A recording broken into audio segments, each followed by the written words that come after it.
Reagent, baby. Oh, look at that. Oh, hey, we are live. We are live. All right. Right. Hi, everybody. Welcome to Scripts Gone Wild. Tonight is a very special Scripts Gone Wild. We're coming to you for our third read, live from the confines of our various quarantine crypts. And with me, as always, is the man who was kicked out of the Tiger King documentary because the producer said he was too backwards, Dave Lawson. For the record, he said that I was too weird. Too weird was the word that he said. Too weird. Okay, I'll get my facts straight. Yeah. But tonight is a super special Scripts Gone Wild. I don't think it's an exaggeration to say it's my favorite one we've probably ever done. We are celebrating the work of the late, great, sorely missed Mr. Stuart Gordon. Yep, that deserves an applause. And we've assembled a roster of his friends and colleagues and folks inspired by Stuart, and we're super excited about that. And before we get started, I'm going to introduce all those folks one at a time. From Reanimator, From Beyond, Castle Freak, the great Barbara Crampton. Hello. Woo! Nice to see you all. From Castle Freak and the Pit and the Pendulum, joining us from Alabama, Roll Tide, Mr. Jonathan Fuller. Woo! Cheers. From King of the Ants, Mr. Chris L. McKenna. Yeah. Hey. Yeah. I love it. From Reanimator the Musical, our old friend and multiple Scripts Gone Wild reader, Mr. Graham Skipper. Boo! Woo! Also from He's Reanimator. almost human. Also from Reanimator and taking over my normal job as stage direction reader, Mr. Jesse Merlin. Yeah, with the golden voice. Bravo, Jesse. And we've also got the director of Blumhouse's Into the Dark Culture Shock, which starred Barbara Crampton, Miss Gigi Saul Guerrero. Oh, how nice. Nacho. And we also have from a haunted house in Connecticut. He is a stage actor from New York. He's a buddy of Graham's, and I actually saw him in the show Junk, Mr. Ian Lassiter. Oh, most interesting man in the room. Yes. Welcome, everybody. Thank you for being here and helping us pay tribute to Stuart. And a lot of you guys knew him a lot better than me and Dave did. So I wanted to start off the read just kind of in a general sense, talking about Stuart and kind of what he meant to everybody, and then we'll dive into the read. And I would say, Barbara, you've probably worked with Stuart more than anybody else, and if you wanted to kick us off. Yeah, I just want to say that he was one of my favorite people. He gave me my career. He was very dear to me in a professional and in a personal way. I got to know him very well over the years and knew his family and know his family. And I really appreciated the fact that he broke ground with Reanimator and really gave us something that was so provocative at a moment when we were all ready to receive it. And, his direction style and his sort of, the tone and the sense of what he always tried to do, whether he was doing a play or he was doing a movie or whatever he was doing, and in his writing and his collaborations with Dennis Paoli, he was always pushing boundaries. And the boundaries were not just for shock value, but they really went deep into the character and the depth of the personality of the characters that he was writing and what was on the page. And he really, as a performer, I felt like he really pushed me to dive as deep as I could go, and really pushed me in obviously in places that most people, would not go to, would not write, or would not do on screen. And so I really appreciated that he just, pushed me to be as brave as I possibly could. So. But Barbara, one of the things that I found that I read about him, obviously over the last month, is that he really loved using the same actors because they knew that they were going to be up for something that was going to be strange and weird. Was that something that when you got a script of his that you were excited about? Yeah, I mean, you have to definitely dive into the world of Stuart Gordon. And I've told this story before, and I don't know if your viewers would have heard this before, but when I auditioned for Reanimator, I was not the first choice originally because I didn't come to that first audition session. Another girl got the part, and she, I just wasn't part of that. She read the script, and her mother read the script. We were all kind of young at the time, and her mother said, "You're not doing this. This is too much. This is crazy. This is too weird and What's wrong with wacky." your mother, Barbara? Jeez. What? Why did your mom stop you? My God. I know. I grew up on a carnival lot, so I had a little bit more freedom. But I read the script and I was completely game for it from the very beginning. So it definitely takes a certain kind of actor, like a lot of the people here are, to be able to say, yeah, I want to go to these places that Stuart wants to take us. So Jonathan, you and Barbara obviously worked together on Castle Freak. Right. That was a film. I chased her around a lot. You did a lot of chasing in that film. I did indeed. That was a film that I grew up just sort of obsessed with when I was a kid. I had the VHS and would wear that sucker out. What was that experience like shooting that film? Just sticky. Sense. It was very sticky.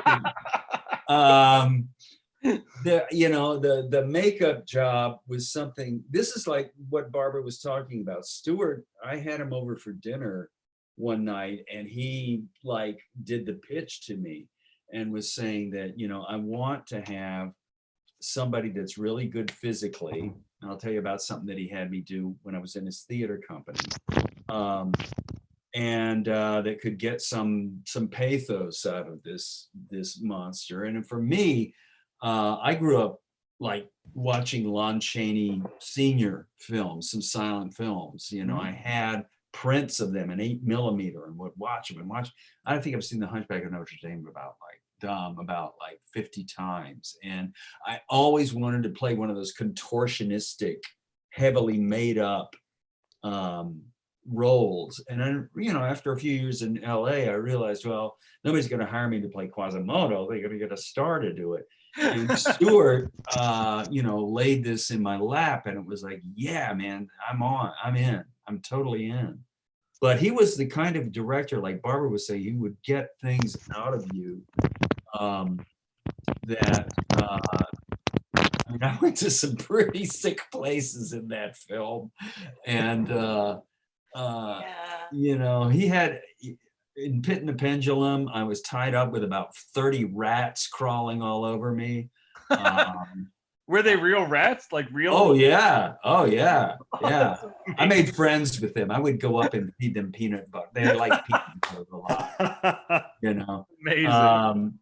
But it's like, for example, I worked in Stuart's theater company in Chicago before. This is back in the late 70s, early 80s. And we did a version of a book called The King Must Die. And they had those Minoan on Crete, those bull dances that you see, those frescoes, people diving over bulls and stuff. And that was part of the thing. And Stuart had two guys in a stylized bull costume. And we all learned gymnastics. And he got me, I can't believe it, to do a full run at these two guys running at me in this bull suit, diving through the horns and doing a handstanding vault off these guys every night. Oh my God. I know, it's like, there's another member of this is at the Organic Theater, and there's another guy there that said, Stuart's the kind of director, it's like, if he wants, he'll say I want you to fly around the room and fart rainbows, and you would. And if you said, well, I don't know if I can do that, he'd go, no, this is how you can do it. You can do it, and this is how you're going to do it. And then you go, yeah, but what about? And you go, no. You just, Yeah, exactly. No, arguing or rationalizing with Stuart was pointless. It was just like, you're gonna do it. No, you're gonna do it this way. You're gonna do it. And the better thing is to take his idea and take it a step further. Yeah. You love that, Chris, So you were that's enough. What? Yeah. Chris, you were You were in one of his what I weirdly to me is one of his lesser known films, which I think is a very underrated film, King of the Ants. You better say Great that. film. Great Very film. very underrated. So what was your experience like on that film with Stuart? I mean, that was so important to me in my life, my career. I was 21. I hadn't been I had to restart my career after being a child actor. And I loved this script so much. I got obsessed with it. I read it over and over again. I was all wrong for it. I was twice the size of the guy they were looking for. They wanted Jonathan Taylor Thomas. I think they made the right choice. I went in there I stayed up all night at Fred 62 in Vermont trying to figure out how I was going to get Stuart Gordon to take me seriously for this role. And went in there the next day, and I came in with all this energy, and I was like, okay, listen. I have two ideas, two different ways I'm thinking about doing this. And he was kind of taking it back, and he said, okay, show me them both. And I was like, really? Okay, great. And then I did them. And from then on, it was, it took a week. I keep hearing Jonathan Taylor Thomas is going to get it. And then finally, I get a call, and they say, it's you. Stuart wants you there right now. You have 10 minutes to get downtown. I was like, I'm going. 10 minutes? Yes. And it's been great since then. He ended up I worked with him more than anyone else in my career. Did so many things together over so many years and helped him with his classes. We did, theater everywhere with many of these people, introduced me to some of my best friends. It meant a lot to me, and it was a really important part of my life, and he'll be missed. Yeah. Yeah. I know a lot of you guys have the Reanimator, the musical connection. Mhm. Unfortunately, that happened, I believe, right before I moved to Los Angeles. So it was, had I been here, I would have saw it without doubt. But I've heard a lot about it from Graham in terms of like that whole experience and You process. won't shut up about it, frankly. Is it available online to watch, or I don't believe so, unfortunately. They're sadly, but it's sort of like one of those. No. Is the cast Nobody- recording coming? I don't know. We have recorded a cast album. I know it exists. Oh. But 4 years ago. it's sort of like one of those sand mandalas, that you make and then you just like blow it away. Yeah. Yeah. It existed and it existed in its time, and that was when it was supposed to be there. And it was Yeah. perfect in its time and Yeah. place. It was amazing. It was awesome. I saw it 4 times. That's awesome. According to Graham, he tried to soak you in blood one night during the show. On opening night, Barbara, I remember it was you and Jeff and Bruce were Yeah. all, I think probably Sitting Brian, you were together. sitting with you too. And you guys were sitting one row outside of the splash zone. Yeah. And I believe I was talking to Chris backstage right before the end of it. And I said, I have to try to hit them, right? Like I have to. I didn't know that. I'm sure. I didn't know this. You could. Yeah. And so I just like tried to subtly angle that because I had these Yeah. bloody intestines that were like a hose. And so I just tried to angle it up, and I just remember seeing the three of you just immediately duck underneath your seats. Yeah. Great. It was amazing. You were both of you were so great in it. I just loved it so much. Yeah. All of you. It was just the best. All 3 of you. Yeah.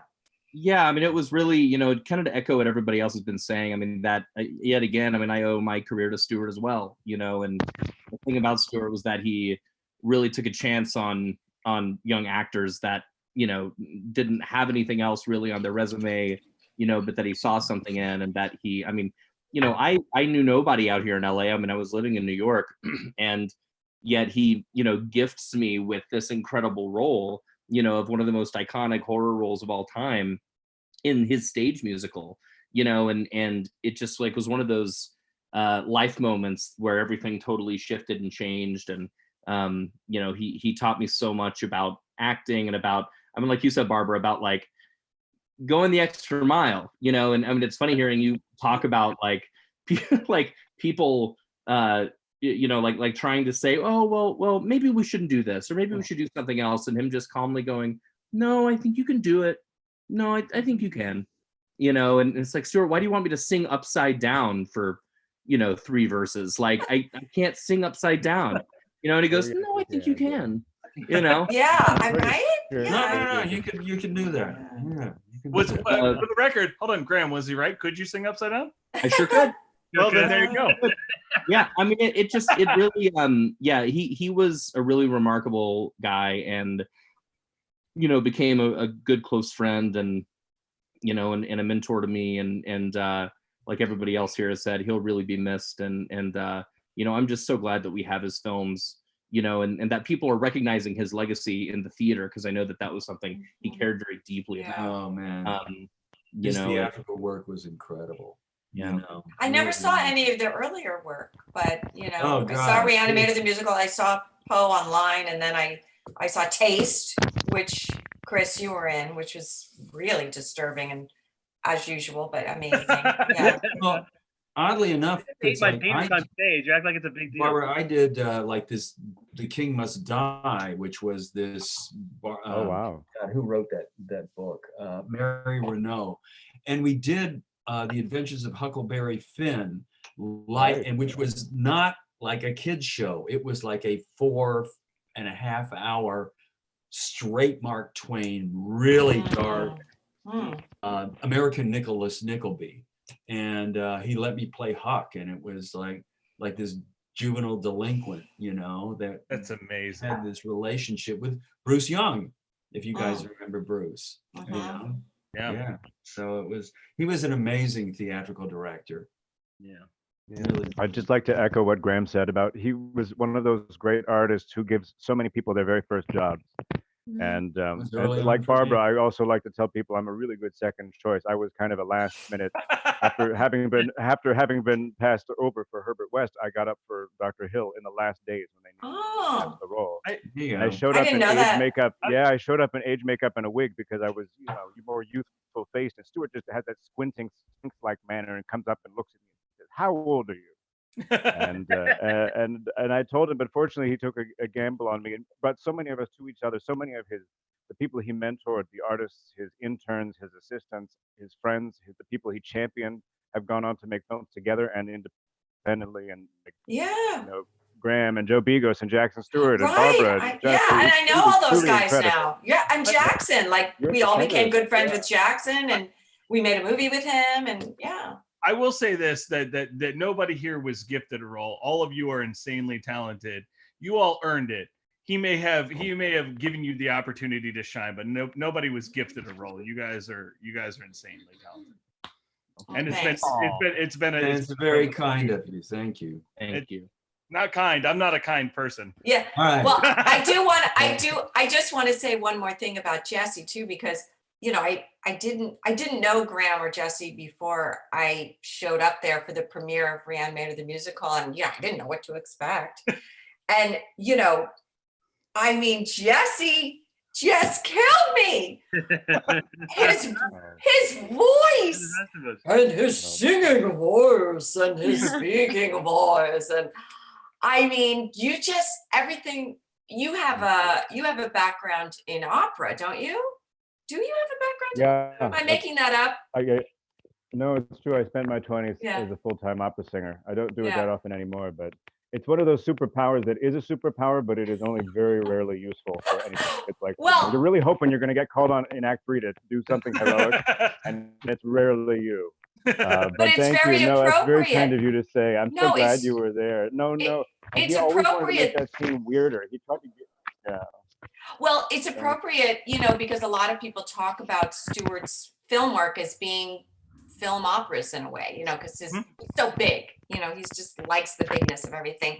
More And is for more. you, Truly more operatic. is more and more. Well, That was I the remember that the line. motto. I remember that line as more is not enough. That's what we always used to say. Because I've seen you Okay. guys say more is more, quoted as saying that. And I remember him saying, you know, maybe it was something Jeffrey and I made up, because he would say more blood, more screaming, more this, more that. And we'd say, more is not enough for you. But I just want to say, you know, for you, Jesse, you know, it's appropriate you coming from an operatic background, because people Thank talk you. about Stuart's work as being, you know, like film operas. And so those two things. That's were so kind of you very- to say. I just want to say, just incidentally, he had never seen a full grand opera before. The year we started Reanimated the musical, I was doing La Boheme in Santa Barbara, and he drove up to see it, and we had dinner, and it was wonderful. I was only in the first couple acts, so I was able to sit in the audience with him for Act 3 and 4, and he was weeping by the end. He was so moved. Oh, That was just one of my side misses. I had wanted him to direct opera because the kind of crazy resources you get in that art form, it's just hard to imagine what he would have done with Oh, it. he would have He would have directing an just opera. nailed some opera, man. Oh, yeah. Stuart would have been phenomenal. Oh, So man. glad he Real was sad. there, though. Thanks, It was so Jesse. beautiful. I know, I'm was tortured crying now. at the end God. of all of it. That's- I know. Guys, before we get going and I start doing the rules, does anybody have any last parting Stuart thoughts? Well, I mean, for myself, I just want to say, like, I never met him, but for myself, when I first started studying film, and I remember one of the things we had to research in film school was genre films from the 80s. And his name, I will never forget. I was the only one that brought him up for film school. I brought him up for the class. And I remember my teacher, he was like, Reanimator?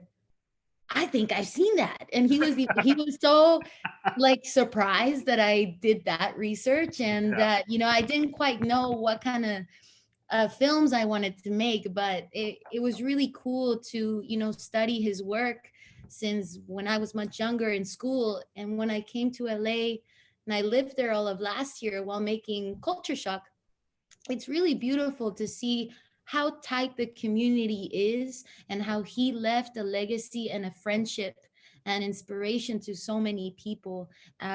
For myself, living here in Canada, I don't really get to see that tightness in the community. And, from his passing, it was quite beautiful to see everybody come together and, talk about him. And that, for me, living away, it just feels really nice to see how such a niche community can feel so big. And I think it's, talented people like him that can leave that in our hearts. He was definitely a trailblazer in starting what is now the genre community. Exactly. And it's such a, you're absolutely right, Gigi. It's such a wonderful community, and everybody really kind of binds together. And he was one of the first that kind of built this entire culture that exists now. It's the reason we have cons, and it's the reason that horror fans go out in droves for movies is because of directors like him. Yeah. So and I just want to say I didn't have the pleasure of knowing Stuart either, but seeing Reanimator on stage was one of the greatest afternoons I ever had. And y'all were amazing. And by that point, Graham was well versed in going way over the splash zone. So.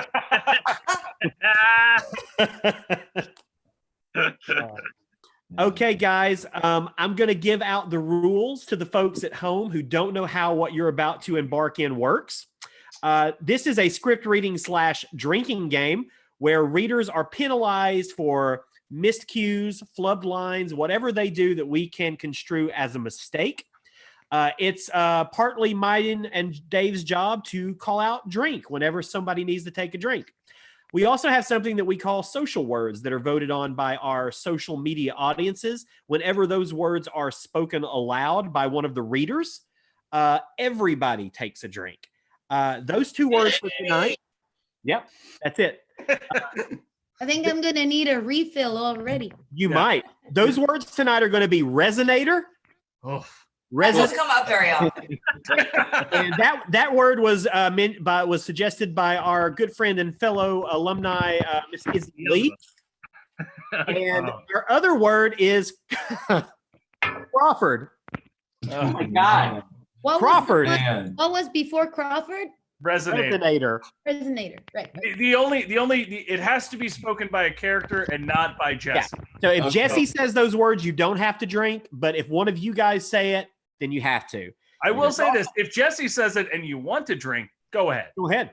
We also have something called it's a finish your line, which means whenever this line comes up, I said finish your line, finish your drink. Whenever this line comes up in the script, everybody has to finish whatever is in their hand, whether it is a couple of sips or a full fresh pour. And that line tonight, as voted on by our Patreon subscribers, was it ate him, it bit his head off like a gingerbread man. It's so classic. So when we Okay. get to that line, Great. finish whatever is in your hand, and Okay. those are the rules. It's as simple as that. Do any of our readers have any questions about that? Dave, go to hell. Put your hand down. What are we waiting for? I don't think we're waiting for anything, guys. So without further ado, let's do one final cheers to Stuart. Yeah. Stuart! Ooh, Cheers. Stuart. Yes. Jesse, take us away. H.P. Lovecraft's From Beyond, adaptation by Brian Yusna, Dennis Paoli, Stuart Gordon. That screenplay by Dennis Paoli. Interior attic night. An intense young man is typing feverishly at a computer console. He sits in the midst of a large gabled attic room ringed by humming machinery, oscilloscope computers, and recording equipment. In the center of the room is a large cylindrical.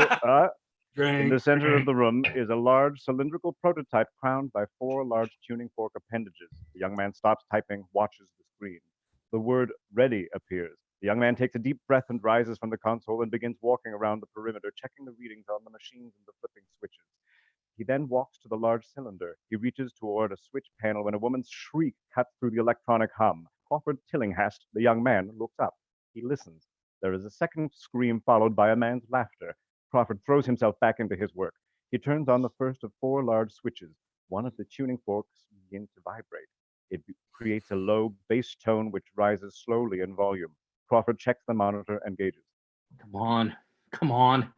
A slight breeze blows through the attic, and Crawford rubs his forehead. He's feeling the vibrations, and the initial exposure is creating a severe headache. The fork begins to glow a strange violet color, and Crawford rubs his eyes, not believing what he sees. A writhing eel-like creature swims through the air, circling the fork. Crawford slowly approaches the machine, staring at the wriggling thing in the air. Suddenly, the eel lashes out straight at Crawford, digging its hook-like teeth into his cheek.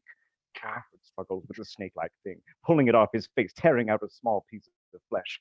The eel squirms wildly, trying to attach itself to Crawford. Crawford suddenly realizes how to save himself. He hits the switch on the cylindrical machine, and the tuning fork stops glowing and humming. The eel is gone. Crawford, wide-eyed, brings his hand to his bleeding cheek. He looks at the blood on his hand and then, as if awakened from a dream, dashes out of the attic. Interior stairway, second floor landing night.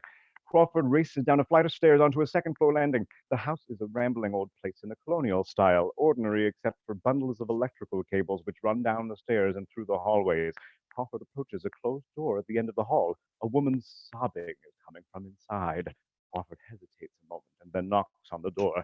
There is no answer, only the sound of the woman crying piteously. Edward! Edward! Go Pretorius! away! I have to talk to you. The resonator. Drake! Oh, man. The resonator. It's working. Suddenly, the door is flung open. Dr. Edward Pretorius stands before him, a strikingly handsome man in his 50s. He's pulling on a silk kimono. If this isn't your idea of a choke. No, Edward, the new program. It worked just like you said. He's interrupted by a choking sob. Crawford looks past Pretorius into the room. Bondage room, night. The room is filled with gleaming bondage equipment, racks, hand and feet cuffs, and pulleys. In the center of the room, a naked young girl is trussed up with leather straps. A chain attached to a collar around her neck holds her head in place. She wears a leather mask with a strap across her mouth, forcing it open. Her tongue protrudes through a slit in the strap. Her tongue is impaled with a steel spike. Crawford looks away, horrified. Pretorius is already walking briskly toward the attic. Take her and send her on her way. Crawford rushes to the girl. He pulls the spike from her tongue and unstraps the leather mask. Don't worry. I'll take you to an emergency room. You'll be all right. But as soon as the girl's hands are freed, she begins tearing herself loose and frantically whisks past Crawford, grabs her clothes, and runs out of the room. Crawford follows after her. The girl is pulling on her coat and running down the stairs. Crawford runs after her to the top of the first floor stairs. Let me help you. She disappears out the front door. Pretorius yells from upstairs. Telecast! Crawford turns and heads up the stairs to the attic. He enters the attic laboratory. Pretorius is staring at the computer screen. You're going to get us both arrested. Don't be a fool. She is a whore. She cannot go to the police. It's stupid, especially when you've come so close. I am not close. I am there. You saw it work? I only switched on one fork. I saw something in the air. It bit me. We have to proceed with caution. Pretorius begins circling the room, checking the equipment. He approaches the cylindrical machine. He flips on all 4 switches. My God. The forks begin to hum louder than before. Crawford's hand goes to his forehead. He's in pain. Do you feel it, Crawford? A breeze blows over a page in a notebook on the console table, and the machine hums louder. The computer console image blinks and changes the equations. Pretorius' ecstatic look twists into one of pain. His hands rise to his forehead. Crawford does not break his concentration on the performance of the machine. The breeze is now a wind in his hair, pulling on the color of his shirt. The cylindrical machine body starts glowing purple, then violet. The humming drone raises in pitch and volume. The wind picks up. Pretorius hands to his head in pain, throws his head back and laughs. It goes crazy, lines shifting, images blinking, characters changing wildly. The wind dies completely. Crawford's concentration is shattered. He looks to the crazed computer screen. What he sees alarms him. He rushes back to the console and works the keyboard. Shut it off! Edward, turn it off! Pretorius' hands part from his head. The red spot is now a small throbbing bump. The pain in his face only maddens his smile. Never. Can't you feel it in the mind? The mind! Violet light pulses throughout the resonator, outlining the forks. Crawford pounds on the computer keyboard to no effect. He turns to Pretorius, yelling his fear. It's out of control! We've got to turn it off! Look! Crawford, look! Hey! Crawford looks up and sees opaque jellyfish and snake-like creatures swimming and sloshing in the air around the hanging light bulb that lights the attic. Crawford's jaw drops in awe, but Pretorius is triumphant. See? Don't you see? I've done it! I have gone beyond the senses. What are they? Yeah, that's what's around us all the time. That's reality men never see. The hanging bulb shatters. The creatures scatter. The violet pulsing machine is the only light in the room now, so their faces are a ghastly color. The drone is constant, terrible. The dark around the machine seems darker, a high contrast blackness through which the attic barely shows dull violet light just lying on the banks of equipment until sparks fly from the machine's various connections. You were right, Edward. Now you have to shut it down. It's overloading. No, I want to see more. More than any man has ever seen. The computer screen cracks and shatters. Crawford's fear returns. It's gone beyond the program. It's running itself. Something's coming. Exterior, Pretorius House, nighttime. A weird humming noise emanates from a starkly gabled attic. It rises in pitch. The black painted window cracks, emitting bizarre purplish light. You're at it again with those colored lights and weird noises. Pull back from the window to see more and more of the 2-story house with a sharply gabled attic. In most respects, it seems a normal house, but it has an unsettling feeling to it. Continue pulling back past a shrub-blind fence, the house getting smaller in the frame until we see it through a window from the Gilman house, Hester Gilman's point of view night. A fussy, largish, middle-aged woman. She is standing at the frilly curtained window, speaking into the phone receiver, holding a little perfectly groomed Lhasa Apso in her arms. Last time I called you, you said you'd send a squad car. And if there was another disturbance, I'm disturbed. Thanks, bitch. Oh, hello? Hello? She slams the receiver back on the body of the phone, scaring the dog, who hops from her grasp onto the telephone table and through the open window. Bunny! Bunny, come back! Pretorius' house, nighttime. The house with its violet-lit attic windows sits behind a tall gate. The little dog runs out from the shadows and shrubbery into a pool of street lamp light and barks through the gate at the house. We hear Hester before she emerges from the dark background. Oh, my dog's actually barking. Come on, Bunny. Come to Mama. Come. Leaning over and importuning, she just approaches the dog when it runs through the bars of the gate wide enough for its little body. Hester is angry now. Oh, you little Her anger changes to trepidation as she looks through the gate and up at the humming house. She hears Bunny barking, though, and tries the gate. It is open. She stumbles around the side of the house into the light from the back door. She's whispering. Bunny, please. She notices on the back steps a little muddy paw prints. The back door is ajar. She's loath to go in, but she wants her dog. She screws up her courage by getting herself in a huff, enters the back door like a matador enters a bull ring. Interior, the kitchen interior from Hester's point of view. As she follows the prints throughout the kitchen, Dirty dishes sit on the table. She shakes her head disapprovingly. Following the prince into a dark, glooming hallway to the base of the stairway, a thick cable of twisted wires runs up to it. Here she can hear voices yelling from somewhere in the house above her, but they are indistinct in the hum that seems to subtly vibrate the whole house. She's thinking about leaving when she hears a bark. It's Bunny at the top of the stairs, barking at a closed door. Hester cautiously starts up the stairs, making little noises to her dog to get its attention, but it just barks at the door. The intermittently yelling voices seem to come from behind and above this door. All at once, the humming stops. Hester stops. Bunny stops. Then there's a scream,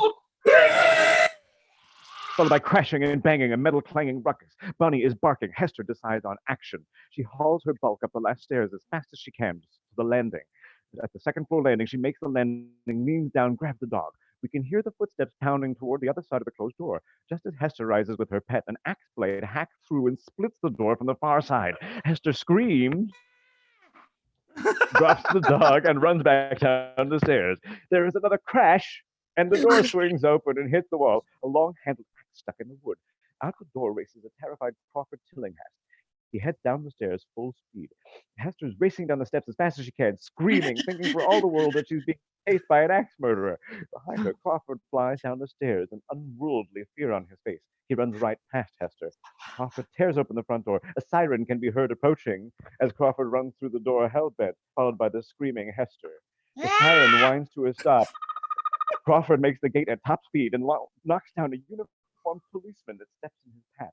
But another tackles him as Hester makes the gate and stops hanging onto it, trying to tell the police that Crawford's the man. But she's too out of breath and can only point uselessly as the policeman slaps handcuffs on the fallen Crawford.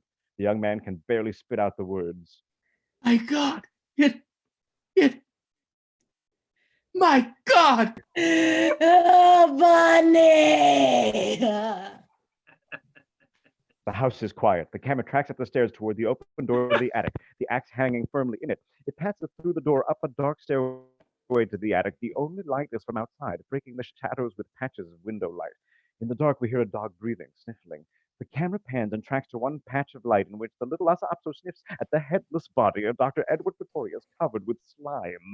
The neck is elongated and twisted around and around to a point. Main title sequence. Exterior, insane Wait, that was asylum, all establishing before shot the main J. title sequence started? Oh my God. Jesus That's a cold Christ, open, we're gonna be everybody. drunk. So that's all that Lovecraft gave us. That from here on, it's just Stuart, Gordon, Dennis, and Brian. This is their insanity now. Oh shit. Exterior, insane asylum, establishing shot day. Through a wire mesh embedded in thick glass, we see a woman approach until we see her handsome, sternly set face fill the small window in a thick door. The guard by the door hits a button. Buzzing accompanies the slow opening of a door, revealing Dr. Roberta Block in a white lab coat, head high, the captain of this ship. She steps through the doorway. Awaiting her are two equally imposing figures. One is Jordan Fields, assistant district attorney, in a drab suit with a drab briefcase. The other, in a smart suit with clearly expensive bag, is Dr. Catherine McMichaels. The young man steps forward to handle the deal.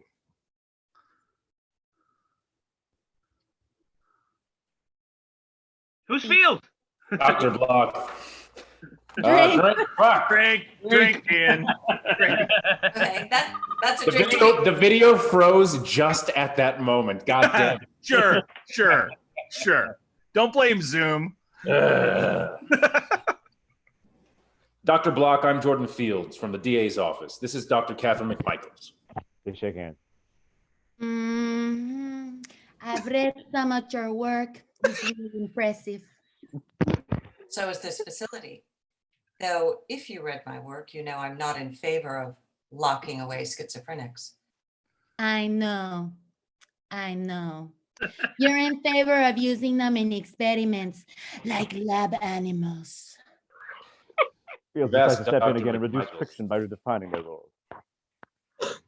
We've asked Dr. McMichaels for her expert opinion on the sanity of Mr. Crawford Tillinghast as it pertains to his ability to stand trial to the murder of Edward Pretorius. Drink. He said Already Crawford. refilling. This is bad. Oh, Crawford. Oh, right. God damn it.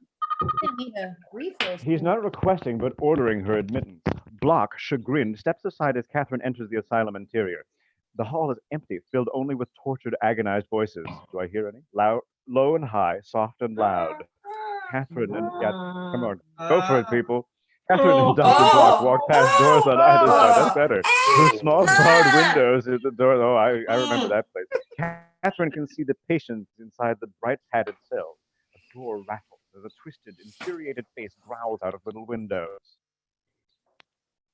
Take him out! Please take him out! He repeats this throughout. Then he rebounds, running back full speed toward the far wall. He's bald and wears a straitjacket. He hits the far wall and careens off it, running like a mad back to the door, his twisted face growing in size as he approaches. Catherine recoils as the door rattles again. She continues to the next door. In this cell, a man with long hair and a long beard kneels in the middle of the floor, muttering what must be prayers. His hands are folded in front of him, rubbing, squeezing. They rise to his beard, grip some hair, and pull it with painful effort from his chin. Then he chews on the handful of hair, praying throughout. Catherine proceeds to the next cell.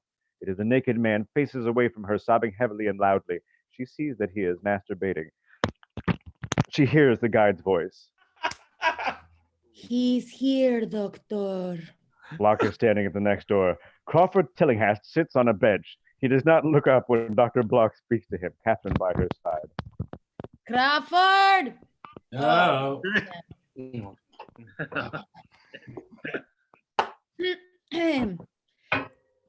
Dr. Tillinghast, this is Dr. Catherine McMichaels. He rises and holds out his hand. I imagine you're a psychiatrist. Yes, I am. And you're a physicist. Your record at Miskatonic University was brilliant.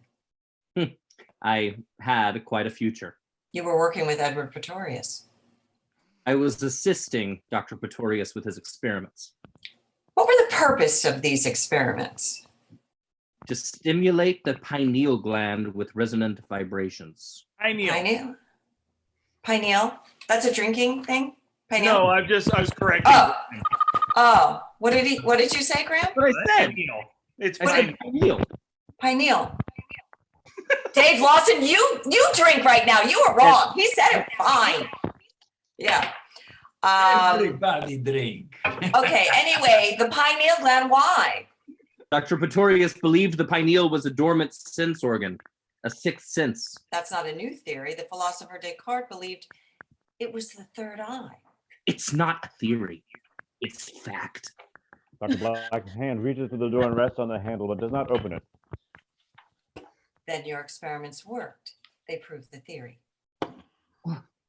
Yes. Then what went wrong? Well, nothing at first. We saw them. What did you see? The creatures. Terrible, loathsome creatures that fill the air and swim around us all the time. Catherine glances at Block, who wears the triumphant look of the proud professional who has won the point. The patient is obviously paranoid. Are they around us now? Yes. But we can't see them without the resonator. Frank! Not today, Steve. To stimulate the pineal. And they can't see us except in the field of vibrations. That's why I had to destroy it. Destroy what? Crawford's getting frustrated. Why can't anyone understand? The resonator. Frank! Pretorius invention. Dr. Block looks worried now. Her hand turns on the doorknob, but it does not pull it open yet. The Crawford's mood suddenly swings, though. His eyes open wide, but he sees only in his mind a sublime terror blunts his fervor to be understood. Now nothing matters except the awful fear he remembers. Then it came. What came? Dr. Tillinghast, Crawford. What? Crawford. What did you see? Oh.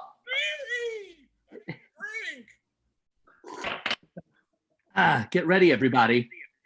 Because it ate him. Get off his head. Like a gingerbread man. God damn it! Whatever's in your head. Oh, like the whole enchilada, you mean? Like the A whole enchilada. Drink the whole thing. What is an enchilada, Gigi? Oh dear. Okay, so the attendants step up behind him and a voice rings out across the room.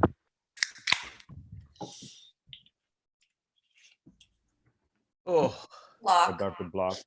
Off screen. Crawford. Oh, shit. Gotta refill. Oh, I'll be drunk before my first one. Guys, it's going great. Keep continuing. Yeah. Pick up the pace, you guys. Let's go. Okay. Right. Okay. Dr. Block. Dr. Dr. Block. McMichael. Yeah, Dr. yeah. Block, keep going. Dr. McMichaels. Dr. McMichaels. I'm not mad. I saw it. I saw it.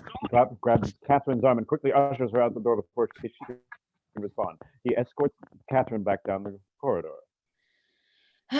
We can't reach him. He keeps returning to the same fantasy. I want a CAT scan done on him. Why? Huh? You've seen all you need to see, little girl. There's always more to see. Okay. Outstanding. CAT scan chamber day. Crawford, in a hospital gown, lies on a table, restrained across his legs, torso, and head. He trembles with fear beneath him. Catherine stands beside him as the attendants finish tightening the restraining strap and leave. It's a painless procedure, doctor. Don't be frightened. No machines, please. I promise you, you'll be all right. She clearly can do no more for him. She squeezes his hand and exits. The camera pulls back to a thick glass window to reveal the control room full of instrument panels and monitors. Dr. Block sits at the panel. Jordan Field stands beside her. Catherine enters and stands beside him. She nods to Dr. Block, who presses buttons and works the panel. Through the window, they watch the table slide toward a large donut-shaped cylinder until Crawford's head enters the hole. He is screaming. Catherine feels his pain and can no longer stand the sound of his anguish. She leans over the panel and hits a button. The sound from the other room, his screaming, is abruptly cut off. She lets out a breath of relief as a picture pops onto the monitor screen. It is in high contrast primary colors. She stares at it, then looks closer, fascinated. The screen is filled with a colorful cross-section of Crawford's brain. A finger points to a purplish shape in the middle of the image.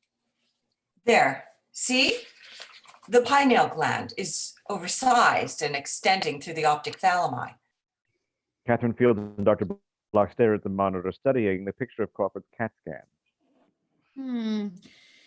Do you think the tumor is causing his delusions? I don't think it's a tumor. I think the pineal gland is growing. That's impossible. The CAT scan bears it out. The pineal gland is elongating through the brain. Wait a minute. I don't know from the inside of a brain. What does all this mean? It could mean that the experiment they were performing actually does stimulate the pineal. You mean he's not crazy? I don't know, but he's not lying. He believes that he saw these creatures. That still doesn't explain how Pretorius died or what happened to his head. I want to recreate their experiment, and I'll need Tillinghast to do it. That's just absurd and unethical, okay? Dr. Block, you're drunk. And unethical. I know your methods, okay? You use your patients so you can make your great discoveries, blah, blah, blah. Well, guess what? At least here we try to actually cure them. By locking them up, giving them drugs, taking their lives away, I can give him his life back. Okay, shh. I'm gonna give you. Don't you shush me, lady. I'm gonna give you an expert opinion.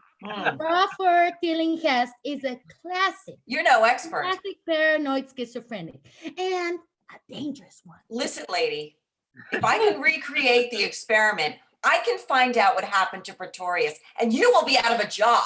Okay, Phil, take it away. I can't. All right. Enough with the fighting, ladies. Listen, I'd like nothing Take it better than outside. to take it outside. Have a drink and take it outside. I'd like nothing better than to lock this guy up. We got a dead guy with his head twisted off, covered in some shit the pathologist can't even identify. No other fingerprints found except Tillinghast's. No blood on the axe. No blood anywhere. I don't have shit. I want to know what the hell happened up there. He's all yours. She smiles, exhilaration and expectation in her eyes. Asylum entrance dusk. Through the mesh we see the staring eyes of Crawford. buzzing accompanies the opening of the door, revealing Crawford carrying a suitcase, his look grim but composed. He stands between the two attendants. Catherine comes to him. You're my patient now, doctor. Thank you. I'll call for an appointment. You've been released into my custody. You'll have to come with me Where are you taking me? back to the Pretorius house. I want you to recreate your experiment. Ooh. No. You can stay here for the rest of your life, or you can come with me. Do I really have a choice? I believe you, Crawford. I want to see what you saw. Crawford sets himself, draws a breath, and starts for the van. The sliding van door opens and a large black man jumps out. Bubba Brownlee is massive, muscle sculpted on a broad bone structure. His clothes are casual. His face is open and honest. There is a third eaten apple in his left hand as he extends his right hand for a handshake after opening the door. His voice is a smooth, soothing drawl. Hi, how you doing? You must be Dr. McMichaels. No, I'm Dr. McMichaels. Oh, snap. Hi. Well, then you must be This is Crawford Tillius. Hey, Right. The crazy. Bubba smiles and starts shaking Crawford's hand harder, slapping him on the shoulder. I'm Sergeant Buford Brownlee, but my teammates call me Bubba. I used to play pro football. We were all crazy. Interior van, nighttime. Catherine driving. Bubba is in the middle and Crawford is wedged against the door. Bubba is eating pretzels and squeezing an exercise grip.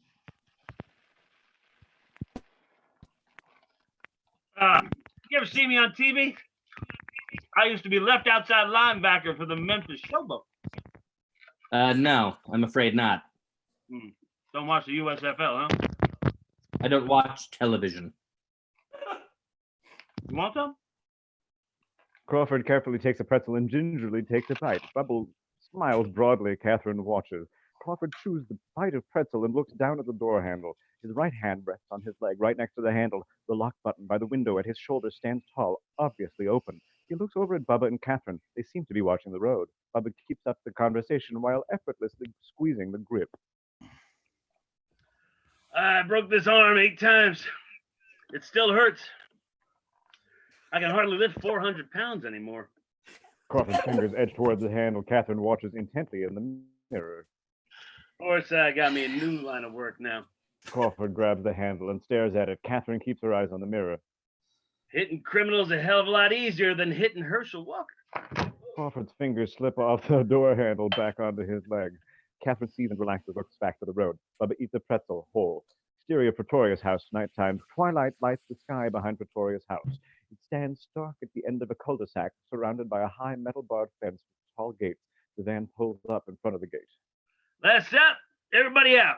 Crawford hesitates and steps down to the ground. Catherine follows the short walk to the doorway. Bubba unloads the van. The contents include weights and a bar, boxes, and a bag of groceries. Another shiver shakes Crawford. Catherine opens the door and looks back. Crawford is frozen to the spot where he stands by the van. He fights for control of the body tremors and the panic that rack him. Dr. Tillius, would you care to show us around? Bubba lifts several bags and a box with ease. Crawford can't move, sweat beads on his face. Doctor, if you're telling the truth, the only way to free yourself is to go back through that door. He swallows and steps forward. He gets to the threshold but can go no further. The tremors return. Bubba's right behind him. There's nothing to be afraid of. I'll show you. He steps into the deep shadowed house and promptly falls flat on his face, bags and box flying. He looks back to see what happened and sees Crawford silhouetted in the doorway. Electrical cables. He steps into the foyer, bends down, and lifts a large cable of twisted wires from the floor into the fading light. I rewired the whole house. We needed more power. Catherine is flipping a light switch on the wall by the door, but the foyer remains dim, the interior fathomless. Where's the circuit breakers, Doctor? There's no answer. Bubba pulls out a small but powerful flashlight and shines it around the area, but the beam finds only reception desk covered with unopened mail, a stairway, a hallway, and Catherine. No Crawford. Dr. Tillius! Damn. If we lost him, he knows this place better than we do. First thing to do is find the power.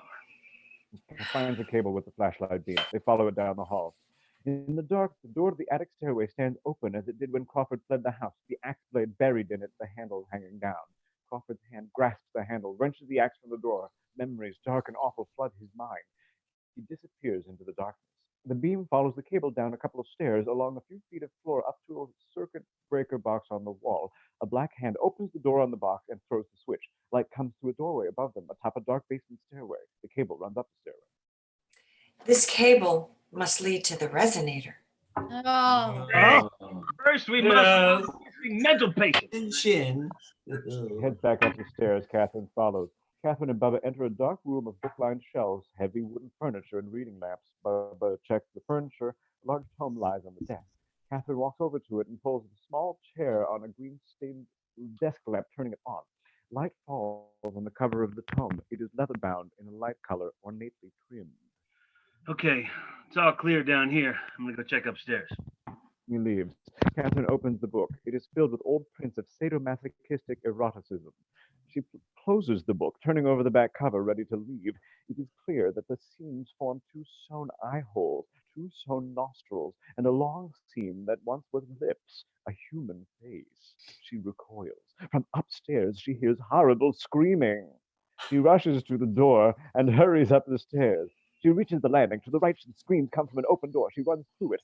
Bubba stands with his back to her, watching something.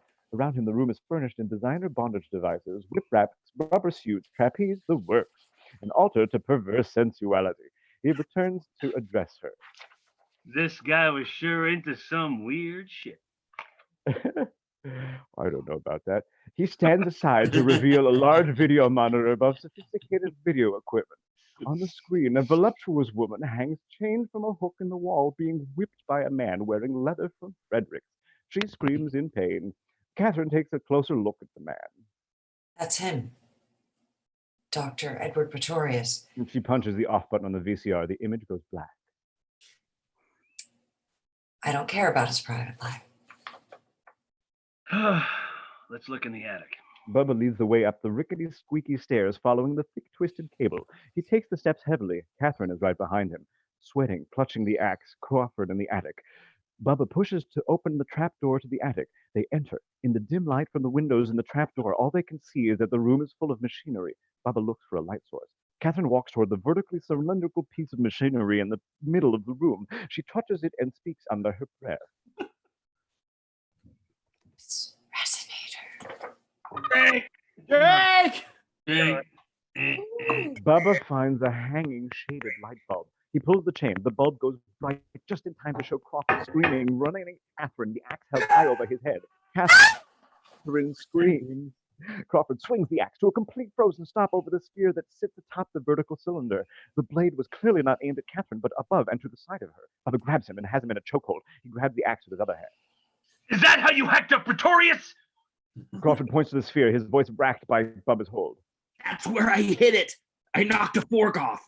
He looks around the floor. It is covered with a sprawl of parts and shards, tubes, wires, pipes, and one of the tuning forks. He points to it. There it is. Bubba looks at Catherine, who still leans on the machine, her hand holding the top of her blouse closed, a gesture of after-the-fact defense. What should I do with him? Let him go. You crazy too? He's reliving it. The night of the murder. Let him go. DA says you called the signals. Yes. This is how it was. The attic as much as it was when we left. The computer and generating equipment around the room, and against the sharply angled walls, the bare copper cable circling the room. Catherine watches Crawford walk through the glass and metallic rubble to examine the computers. He runs his hand over the keyboard and around the blown-out console. Crawford sees the white outline left by the police investigating team of Pretorius' body. It looks strange because the outline cuts across the shoulders like a body was found with no head.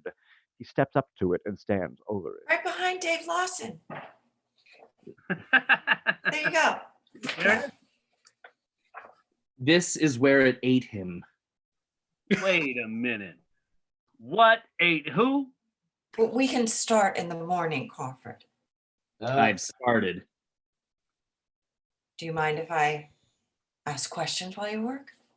Crawford checks an electronic chip he's just picked up. He's concentrating so hard he doesn't hear her, so she hovers over his shoulder, watching close. Bubba wants his brothers known. All this talk about eating's making me hungry. How about we have some dinner? Crawford is at the console, carefully replacing the chip on the circuit board. Catherine is at his side, paying attention. Neither responds to Bubba's request. This is not the reaction he wanted. The real danger here is starving. Bubba looks in the refrigerator. Beside it on the counter are the boxes and bags of groceries he took from the van. He pulls a plastic bag from the fridge and checks the contents. He makes a disgusted face. Snails? No, this Pretorius was a man of taste. He tosses the bag into the open trash compactor. He takes several large steaks from the bag and puts them in the refrigerator. Just not my taste. He takes a jar of pickles from a box, opens it, picks out a big one, and chomps it in half. Crawford is putting the fallen fork back in its place on the resonator's sphere, using a screwdriver and concentrating on his work. Catherine is at his shoulder, making notes on his work and his behavior. She watches his face. Suddenly, he turns on her, screwdriver gripped tightly in his fist. Please, don't stand so close. Oh, I'm sorry. I didn't think you noticed. You're just like him. You don't know the effect you have on people. Her open hand presses the cleavage of her blouse. But this is her first opportunity to really question him. You mean Pretorius? What kind of man was he? He was brilliant, a giant intellect. He let me test theories that were way beyond conventional biophysics. We made scientific history here. In a dingy attic? Why was he thrown out of Miskatonic University? They couldn't separate morality from science. And you could? I tried. What about you? Me? Isn't your work more important than anything else in your life? My work is my life, but You're obsessive, just like him. I care about my patients. About me. Yes. This is the answer he wanted, but now that he has it, he can't deal with it. He turns and strides, troubled, back to his work. He does not look up from probing the guts of the machine as he delivers his final words. I'll show you what I saw. Then we have to destroy the resonator. God damn it, drink. Why? You'll see. What will I see? But he doesn't answer. He is back focused on his work. She sits at the table, regains her composure, and scribbles notes in her notebook. The top is lifted off a pot on a flaming gas burner in the kitchen. Contents, large, fluffy dumplings atop big chunks of meat in a steaming stew, are poured onto 2 plates and then a platter, the last one getting far and away the most food of an immense pile. Bubba inhales deeply the fragrant steam as he licks the serving spoon. No starving allowed. Bubba to the rescue. Attic, later that night, Catherine sits still at the table. She tightly closes and rubs her eyes and stretches her neck. The plate of stew sits untouched. Bubba sets the tray down on the table. You need to eat, Doc. You're losing it. Nice dumplings. She looks up as if out of a daze and in a reflex grabs the top of her blouse, pulling it closed, covering her cleavage. What? Oh, He offers her the plate. no, don't bother. She covers her embarrassment by plowing back into her reading and writing. Bubba shakes his head. He pours her stew onto the platter and sits back down. He lifts his fork again. Nah, I don't understand you doctors. You're gonna make yourself sick. He stabs a hefty hunk of stew meat and eats it. She stares at all her writing, then a Pretorius notebook full of writing punctuated by equations until the page fades out of back into focus. She rubs her eyes, sits back in her chair, and looks over at Crawford. He's delicately putting a microchip on a circuit board. She sighs and yawns. The only sound is the rhythmic clank of Bubba's fork on the china platter. She goes back to her work. The writing fades out of focus. Her eyelids fall and flutter. The pencil drops from her hand. Bubba wipes up the last of the stew gravy with the last piece of dumpling on the end of his fork. He downs it in a gulp, wipes his mouth with a napkin, and sighs contentedly. He looks across the table at Catherine, her head down, asleep on her work. He reaches over to wake her, then lowers his hand, looks at her peaceful, sleeping face, and decides not to. He takes a fork from her plate, snaps a piece of stew meat from her portion, and eats it.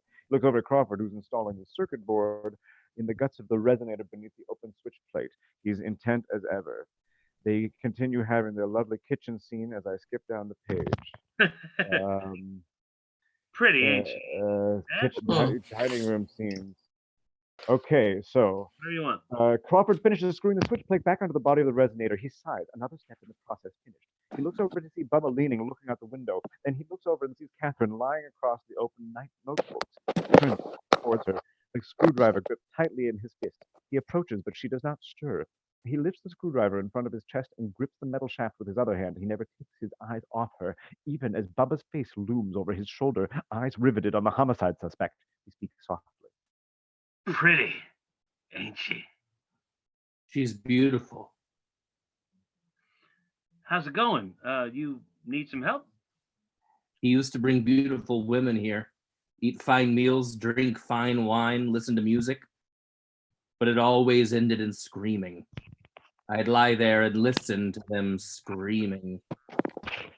Your boss had some screws loose. He was a genius. The 5 senses weren't enough for him. He wanted more. Oh, is it finished? Are we ready? She rubs the sleep out of her eyes. Crawford suddenly is all business. He turns away and circles the machine, pressing buttons, flipping switches, and adjusting dials on several control panels, instructing her as he does. I had to bypass the computers. The monitor's useless, and the resonators. Right. Resonator. Magnetic effect. The resonator's magnetic effect erased the memory, so it has to be manually activated. Throw these switches in sequence, and when you get 20,000 megahertz, throw this switch. He puts his finger on the switch. He fights off a terrible memory. He pulls his finger back sharply. And a powerful magnetic field vibrates these forks at a precise frequency. Stimulating the pineal gland and allowing us to see with it. Move as little as possible in the field of the resonator.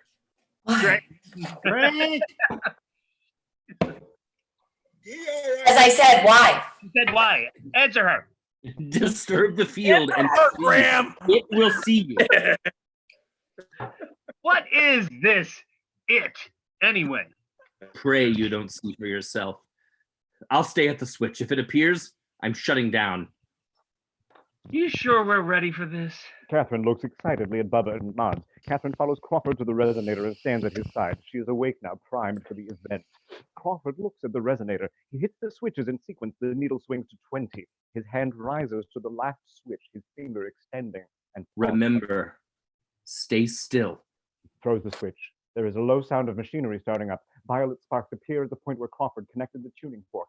Catherine's eyes widen and blink at the blinding sparks. There's the groan of machinery gearing up. More sparks crackle at several connections and can be seen it spots through a now translucent cylindrical body. Crawford shivers and closes his eyes. A breeze wafts the wayward hair on his brow. He is pale. The resonator now starts to glow dimly, intermittently, with a violet light. The sound rises in pitch, a droning hum. Bubba is digging the show. This looks great, people! The resonator now glows with a steady violet luminosity that does not so much light as fly on the objects around it. The room becomes a phantasmagoria of disorienting images. The humming intensifies. The wind picks up. Catherine scans the attic for, well, she doesn't know what. She breathes through her mouth, perspiration on her upper lip. She wets her lips with her tongue and closes her eyes. The wind blows back her hair. She breathes even more heavily, almost swooning, and grabs Crawford's arm. Crawford's eyes open. There's a sadness in them. He still quakes. Both his hands curl into fists. A spot on his forehead reddens and seems to throb slightly, but the rest of his face is white. Catherine's eyes bolt open. There is surprise in them. Her free hand goes down to her blouse as it did when she thought Bubba was praising her dumplings. His face inhales. Her face turns to see her hand hold the arm of the man Nice next to her. dumplings. Feelings are, I don't remember, I didn't read it that way. Her feelings are confusing. Not the ones she thought she would have in this situation, but real and increasingly sensual. The wind blows her dress against her body. Crawford's face almost breaks into crying. The spot on his forehead clearly beats rhythmically. The humming fills the attic. He turns to look at her, and their eyes meet expressively. The scene is getting through to Bubba. He stares at them, exclaiming under his breath. Oh, man. Suddenly, the wind dies, and in the air right before him, he sees something shadowy that momentarily resolves into the apparition of a shimmering tentacled jellyfish-like creature. He's never seen anything like this. This time he exclaims loudly. What the hell is that? This breaks toward the sensual spell on Crawford and Catherine. They look toward Bubba. Bubba now sees several of the creatures, and with some undulating corkscrewing new ones, eel-like with no eyes. They seem attracted to the hanging light. I don't know what. He He reaches out toward them, and at a small whitish translucent blob speeds at his reaching arm and impact, taking a small semicircular bite out of the flesh with it. Ah! Shit! He grabs the wound with his other hand. Don't move. There! She points, and now she sees the creatures slashing and flitting around the light. The humming rises in pitch again. Is this what you saw? Yes, these things are all around us all the time. They seem attracted to the light. Are these the creatures that ate Pretorius? No. The creatures still flop, fly, and fall through the air, dimly now outlined or coated in violet glow. The droning whines higher and louder. The windows rattle. The resonator shines vibrant violet. The forks are brilliant. A crack jolts first one window pane, then the other. Suddenly, the light bulb shatters. The teeming ocean of glinting and gleaming creatures around them flee in swift packs in various directions. The creatures are gone. The dark attic now is empty of life, except for the three of them. The spot between Crawford's eyes pulses. He's almost in a trance. It's coming. Are you okay, Papa? He tore his shirt and bandaging his wound. I lost a little piece, but I'll be fine. Her attention is drawn to the window. She walks to it. Crawford calls after her. When you move in the field, it can sense you. How far does the field extend? I'm going to turn it off. His hand goes to the switch. A voice echoes in the darkness. It sounds, except for the echoing, like a perfectly normal voice, but it shocks Crawford. He stops and looks around for the origin of the voice. No. Who is it? Now the voice speaks as if it were whispering in their ears, each of them individually. Welcome. They each turned to see who spoke. Catherine curious, Crawford fearful, Baba aggressive. Show yourself! A shape appears, fuzzy, unfocused in the darkness.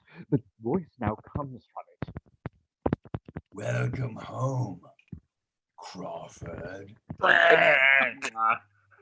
Crawford, wide-eyed and mouthed, can only shake his head. The figure comes into focus, face first. It is Dr. Edward Pretorius. I'm glad you came back. You know, who's the lovely woman? It can't be you. Dr. Pretorius? You have me. The rest of his shape gains focus. He is nude, older than they are, but in fine shape. You have me at a disadvantage, my dear. Crawford, where are your manners? Drink. Bring your friend to me. Drink. I saw you die.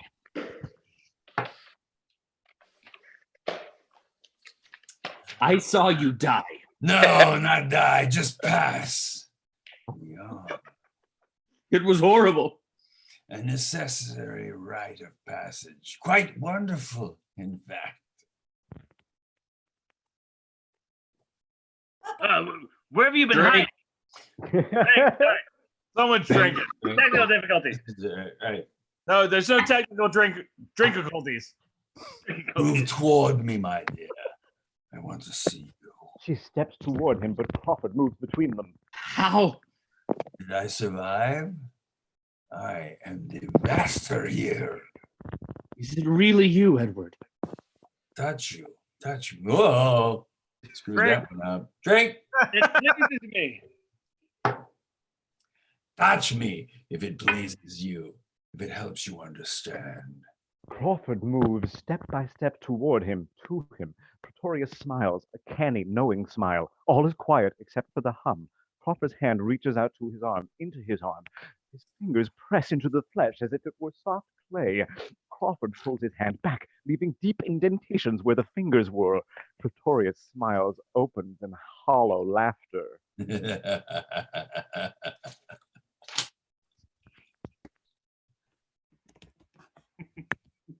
And then Pretorius speaks. Oh my God, yes he does. Drink first. And he says, let's drink for God's sake. That is what he said. I remember it. It was a great Right. line. It's a great It's line. just a body, but my mind is indivisible, eternal. Bodies change. At the this, truth. his lips And curl beyond the speak. capacity of lips to curl until their ends come up off his face.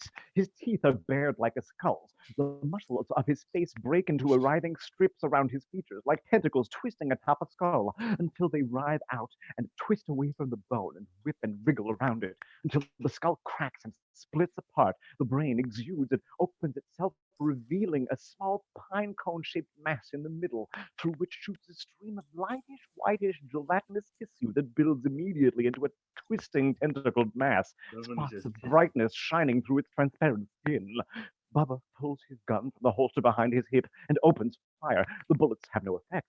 The mass of protoplasm is shooting out toward and around them at incredible rate. A roar builds with the mass merging with and drowning out the resonator's groan. The awful belly twists apart, circling Catherine, Crawford, and Bubba with one mass. Catherine runs for Crawford. Crawford runs for the machine. Bubba grabs a chair to defend himself. The roaring, spreading mass rises up and is about to engulf them like a rushing tidal wave or a horrendous, gigantic mouth when Crawford lunges to the resonator and hits the switch. Then the other switch is rapid fire. All is quiet. Wait, I have to stop right there. That is some good descriptive language. It sure is. I'm sure is. Drink. Ah, Everybody drink for descriptive language. To Dennis Dennis is a Paoli. master. Dennis Paoli, Descriptive everybody. language, Dennis everyone. Paoli. Yeah, Let's also drink to the fact that we're halfway through the script. Hey! We're So we're moving one and a along. half sheets to That the really right. resonated with me. Drink. ah. Oh. Okay, back That into really the. brought- Jesse, before you get started, be conscious of your mic because sometimes it's Okay. getting a little far away from your mouth. Copy that. Put it in your mouth. That's what she said. Oh. Or he. I don't. Or I he. don't get it. Had to go there. All is quiet. Crawford and Catherine point. lean on the machine. Bubba stands with the chair poised as a weapon over his head, but the roaring thing is gone. The glow is gone from the machine. The first rays of dawn enter the cracked window to reveal only the attic as it was before the experiment commenced. That will be quite enough of that. Bubba lowers the chair. Dust swirls in the rays of light. The calm is tangible. Catherine is amazed. Crawford is catching his breath. They hear a noise. It's Bubba retching behind the chair. Omit scene 47. Kitchen. A gelatinous ooze falls through space into a Hate that pan. scene. Oh, it's the worst. It sizzles and whitens, except for a yellow part. It is an egg. Oh, Stuart. Catherine is at the stove. Crawford sits at the table. Catherine puts in 2 slices of bread at the toaster and drops some sausages in another pan. I feel exhilarated. This is not the way he feels, and not easy for him to understand. We almost died. Incredible creature. It must have total control on a molecular level. And Edward's mind. He's become the beast that ate him. It's evil. And she turns to him, letting breakfast cook itself for a minute. We saw the same things. Crawford. Nice try, Finish. Barbara. Everyone finish. We proved you're not insane. Now, I'm not so sure. No. You faced your fear and overcame it. You saved our lives. Yeah. I owe you one. Want some breakfast? Bubba takes a chair at the table. How can you eat after that? You can't work without eating. Bubba's usually cast iron stomach turns a greasy mess as she rolls the sausages out of the pan onto her plate. What work? She puts her plate on the table, pulls up a chair, and digs in with knife and fork, talking while eating. I've got to record the results. The pineal gland was stimulated. Did you see how pale we got?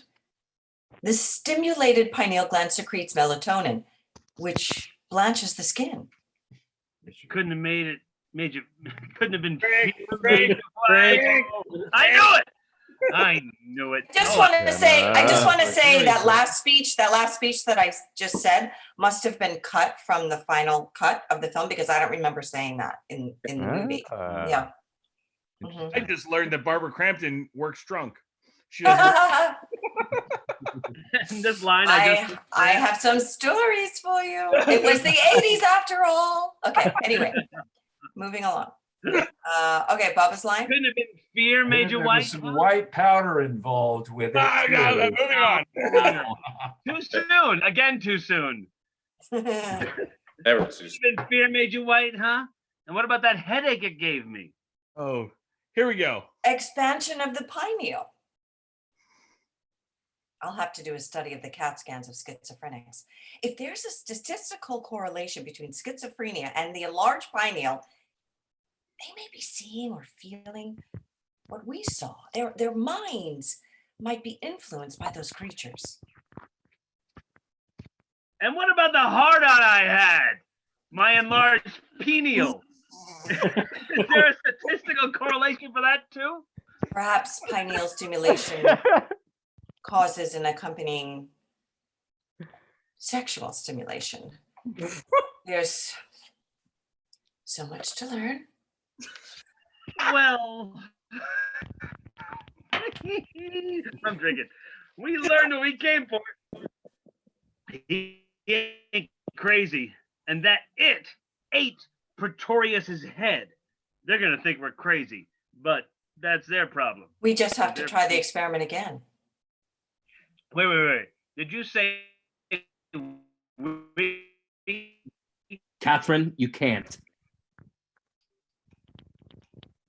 Bubba, You don't mean to go back there, do you? Oh. Oh, are you guys not hearing me? did he got Oh, mute? no, Now we or are. We're something? frozen, but you're good. No, you guys listening? Great. All right, do you want me to back up?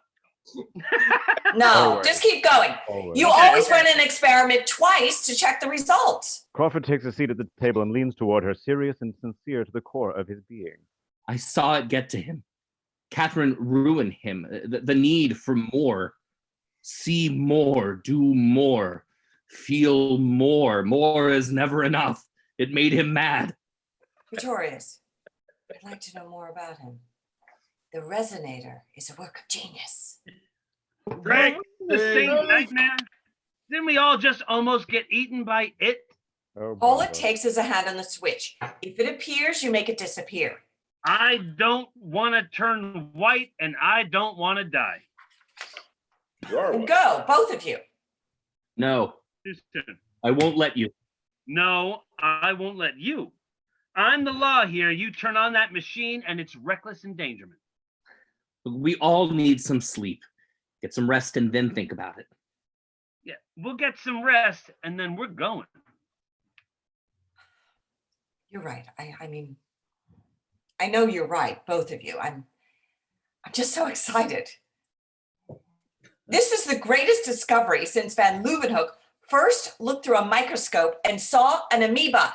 And that is the hardest line I've ever had to say in any I love it. fucking script in my life. 10 out of 10, baby. 10 I've never out had of to say 10. amoeba on screen before. That's amazing. Anyway. Magnificent job, Barbara. Jesus, Yeah, I couldn't except he believe- wasn't down there with the amoebas. He takes the crust of bread she left on her plate and chomps into it. You want some breakfast? Maybe just a couple, 5 or 6 of them eggs. Is there sausage left?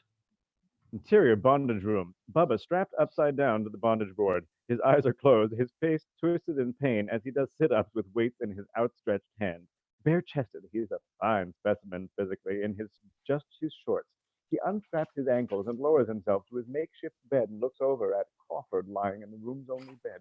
He faces away from Bubba towards the door. Bubba takes a deep breath, stretches, and settles down to sleep. Bubba, Yeah. she's really something, isn't she? Yeah. Really something. Catherine turns over in her own bedroom toward the camera. She lies there for a moment, then her eyes open. Her hand goes to her head as if she were troubled. She sits up in bed, pushes her hair back, and shakes her head. She looks up at the ceiling. Back in the bondage room, Crawford shivers in a bad dream. Bubba has fallen asleep soundly, solidly. In the second floor landing, the bedroom door opens and Catherine steps into the hall. She looks around the landing. The bondage room door is slightly ajar, but the landing is quiet. Catherine, in her nightgown, walks to the attic door. She pauses, unsure of herself, knowing that this is wrong, but that she must do it. She grabs the knob and opens the door. The stairs leading to the attic rise before her. Dust swirls in shafts of sunlight which shine through cracks in the painted window panes. The resonator stands quiet. Catherine comes up the stairs and into the attic. She stands, maybe squats. before the resonator. She holds her head in her hands, then looks at it again. She steps toward it. Her hand stretches out to it. She touches the sphere, lightly strokes it. She runs her hand along one of the forks. Back in the bondage room, Crawford's trembling in bed while Bubba sleeps. Back in the attic, her eyes glitter with excitement. She touches the switches. Her breast rises with her breathing. She throws the switches. The hum surges in the bowels of the resonator. Back in the bondage room, poor little Crawford shivers and moans. He jerks, throwing the blanket off. He wears pajamas he brought from the hospital. Close up to his face, beneath his closed eyelids, his eyes dart and move in the rapid eye movement of dream sleep. On his forehead, just above and between his eyes, a spot reddens and peaks. Back in the attic, Catherine's face takes on a new light. The violet casts from the glowing resonator. The gauge reaches 20, and she throws the last switch. Then her face closes up in pain. Her hands reflexively reach to the pain in her forehead. Back in the bondage room, Bubba's face twitches, but his sleep prevails. Crawford's face quakes. His eyes twist beneath closed lids until they open. He breathes the words on his waking. Violet glow, it spreads around the sphere, up the forks in the attic. The hum intensifies. The pain softens in Catherine's head. Her hands come away from her face. A wind blows her hair back, the nightgown taut against her body. Crawford runs up the stairs into the attic and sees Catherine looking like a classical statue. The sight is breathtaking, but he knows the danger. Turn it off. I have to see, to feel more. Turn it off. She steps in front of him and draws him to her, embracing and kissing him passionately. At first, he struggles to grab her arms and move her out of the way, but he is in the field of the resonator's excitation, and she is so beautiful. He returns the embrace, their bodies pressing through their thin bedclothes. Their kiss is long and wild. Back in the bondage room, Bubba dreams turning on the mat, his hand going to his forehead, down in his throat, having a good time. The embracing is frenzied now in the attic. Crawford's lips move down her neck and neckline. She is a picture of passion. Her eyes open, though, with a half-realization in them. Her speech is breathy, broken. Is that the machine? His head turns away, but still presses against her breast. He is feeling a painful truth. He must stop. He knows that in his case, the passion is not simply a byproduct of the resonant vibrations. It is love. He thinks her feelings must be that's induced sweet. by the resonator, and that to save her, he must stop it. So he lies. Yeah, sure. It's the machine. We've got to stop it.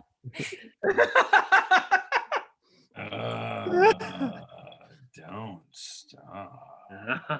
They look to see Pretorius in his human form between them and the machine.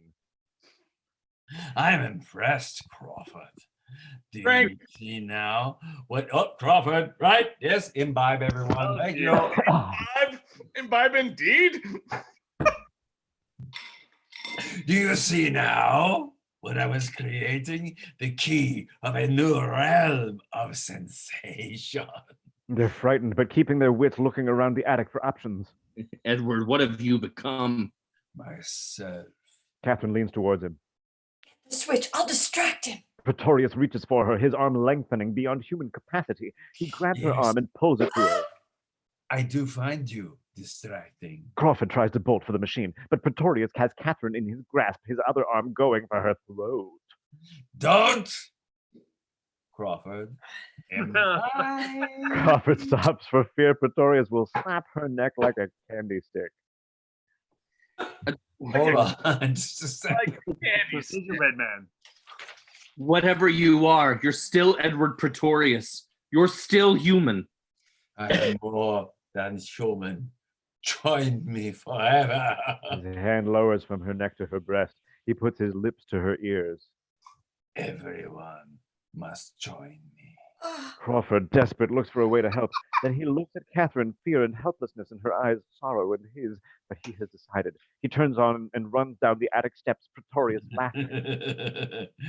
We'll be waiting for you, Crawford. Drink. He turns his wicked smile on Catherine. The cables that stretch down the stairs are glowing a sickly purple as Crawford comes tearing down the steps and across the landing to the next flight of stairs, seeming to retrace his flight from the house when he frightened Hester, the neighbor. But before he can get to the next set of steps, Bubba bolts through the bondage room door and tackles him, knocking them both down the stairs. What's going on? I've got to turn it off. The circuit breaker. Crawford is up and tearing through the door to the kitchen. Bubba, in his underwear, looks after him. Shit! I can't get any sleep around here. Wow. The world's strangest policeman. Bubba runs after Crawford. Pretorius still holds Catherine with her back against him. His face is in her hair. Oh, Your smell, your taste. He lifts the nape of her neck. She cringes. His fingers elongate and explore her body, tearing off her nightgown. A lascivious smile crosses his face as he enjoys her nakedness. In another life, I would have enjoyed this another way. Crawford runs through the door to the basement, followed in short order by Bubba. The light from the door in the small basement window still leaves the area dark, dim except for the glowing cables. They are just nearing the circuit box You've been messing with that damn machine. when a creature rises up between Crawford and the box. It is an eel-like creature, only giant. Its circular end has a long, slimy slit for a mouth. It makes a loud but squishy sound. Crawford and Bubba stop dead in their tracks and fall back a few stairs. What the hell is that? The field must reach down here. Bubba looks down the kitchen. I'll be right back. He runs up the stairs to the kitchen, leaving Crawford confronted by the beast. Pretorius in the attic lets go of Catherine's arm and pulls her hair, bending her head so he can look into her eyes. He smiles. what are you going to do to me? I am going to kiss you. Pretorius forces his unwelcome kiss on Catherine when the face of the attacker starts to elongate, rising over her. She can see a human skull behind translucent flesh. She screams as the skull breaks into pieces and rearranges a giant insect-like head. Bubba in the kitchen rips open a cabinet drawer beneath the kitchen counter and grabs a large knife, heading for the door to the basement. The giant eel makes a lunge at Crawford in the basement, who leaps over the railing to the basement floor to avoid it and lands in a squirming mass of the creature's tail. It swings around him, ready to eat, when Bubba appears down the stairs, screaming in a wordless battle cry, burying the knife blade at the creature's back and pulls toward him down the creature's length. But the blade simply tears through the jelly and has little effect on the large lamprey. Crawford sees a small opening, the circuit breaker box just behind it and to the side of the creature's mouth. He makes a break for it, leaping onto the twisted eel-like thing's back. His hand reaches out and grabs the box's door, pulling it open. But the creature is slimy, slippery, and he slides it off its back without being able to pull the main breaker. He falls back to the floor. The mouse descends on him and sucks him through the oozing vertical lips into the mouth barely large enough to open around him. Crawford, screaming, is sucked into the oozing, mushy cavity of the lamprey, its juices dissolving the hair on his head. Point of view, creature monster cam. Enormous eel sucking him in further. Bubba grabs Crawford, trying to pull him back out. Crawford down to his neck, and the creature beats on its placid, slimy exterior until it takes another gulp and encloses his shoulders. Inside the lamprey, Crawford's torso struggles in the monster's maw, his face pressing through translucent layers of glutinous tissue until the torture on it can be seen.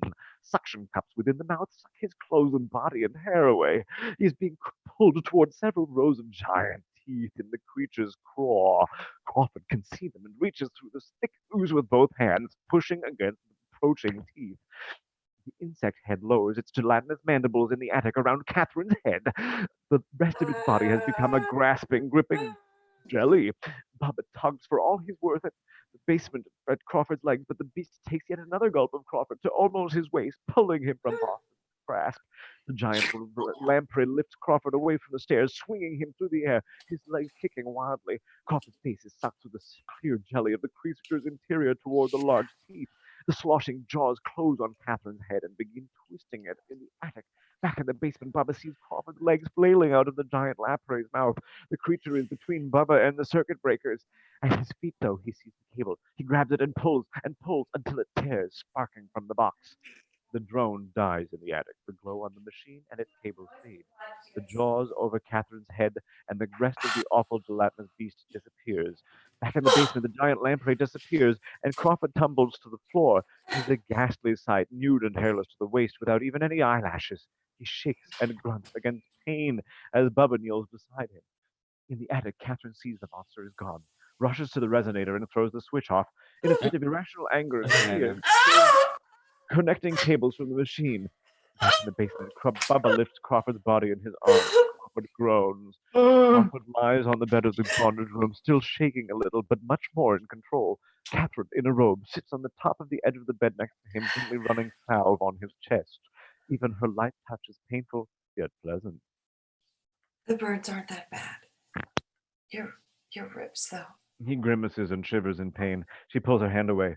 Bubba is packing up his gear in Crawford's. He is dressed now. The look on his face is controlled anger. Catherine, waiting for Crawford to calm, looks away right into Bubba's glare. It makes her collect herself, regain composure. When can he be moved? As soon as we wrap him up. Then you better get dressed. We're going. You take him to the hospital. I have work to do here. Bubba throws Crawford's bag across the room to the door and steps over in a couple of massive, angry strides to her side. You're coming with. You've got what you came for. Proof of his innocence. You don't need me. It's gone way beyond that, and you know it. You're not a scientist. You don't understand.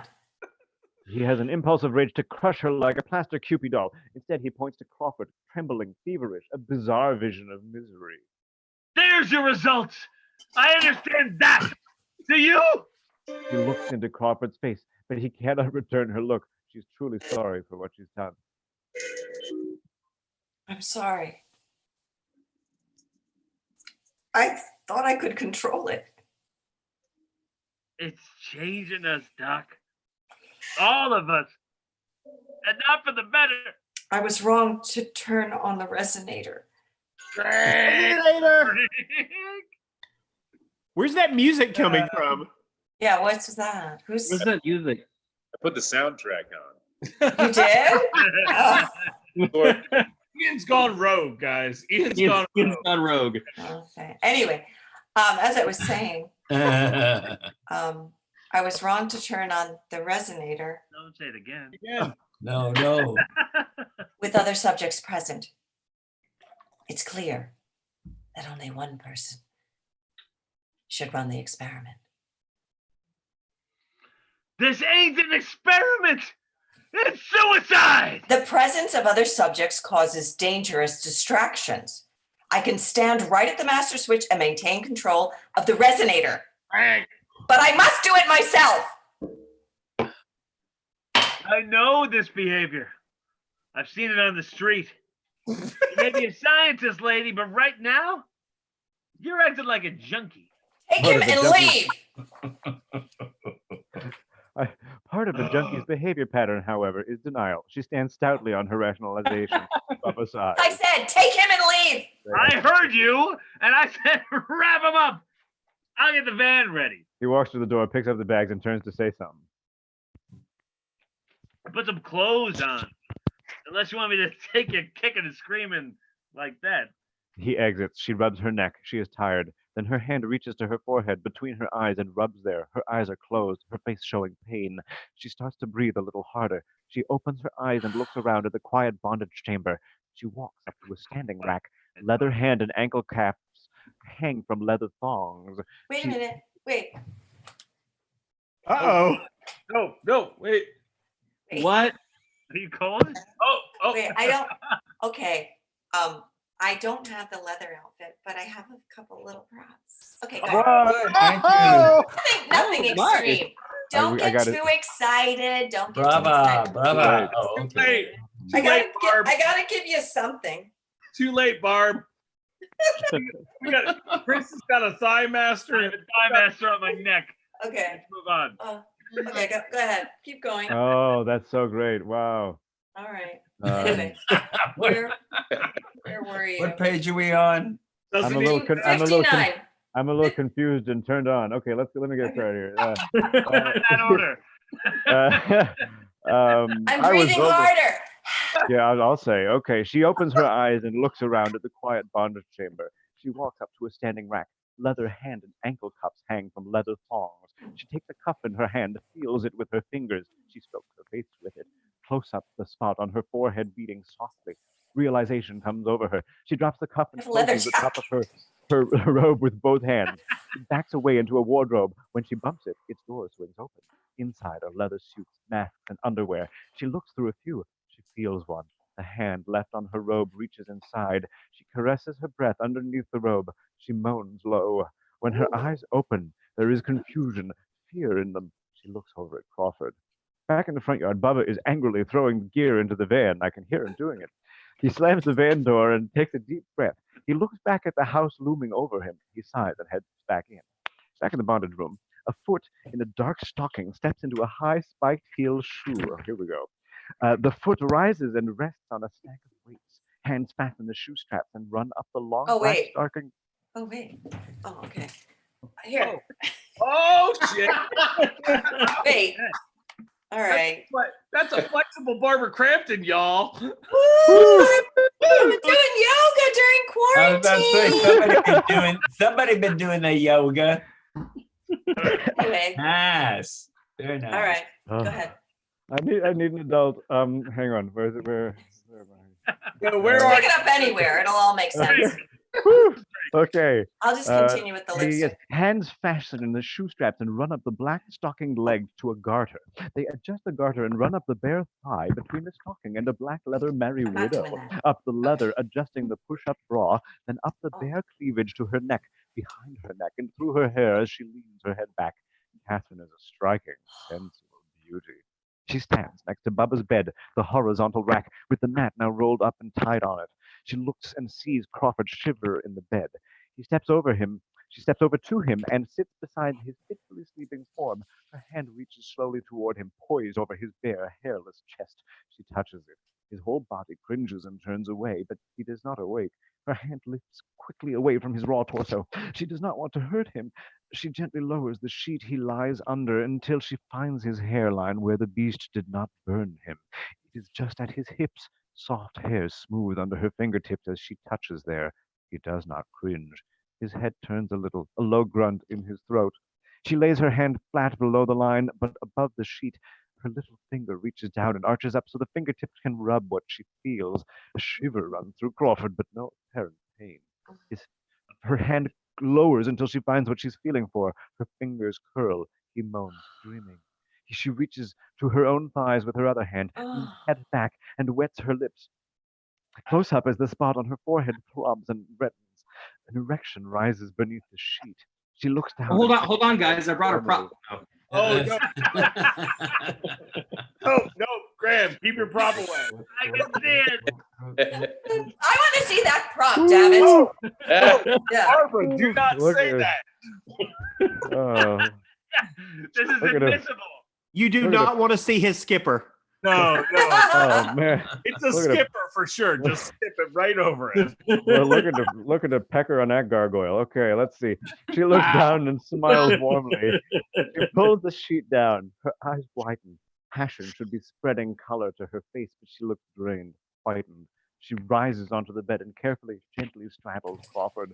Her voice behind her breaks the sensual spell. What the hell you doing?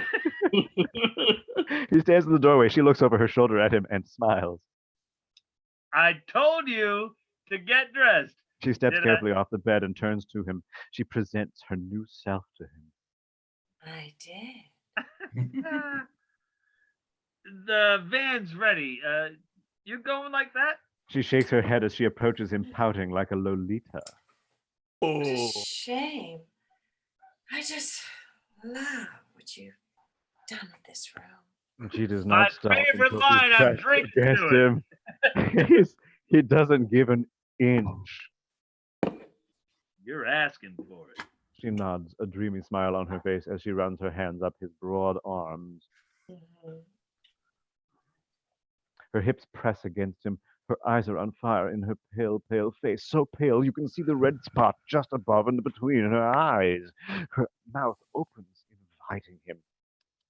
His face is melting with desire. His hands run up her arms and roughly caress her shoulders.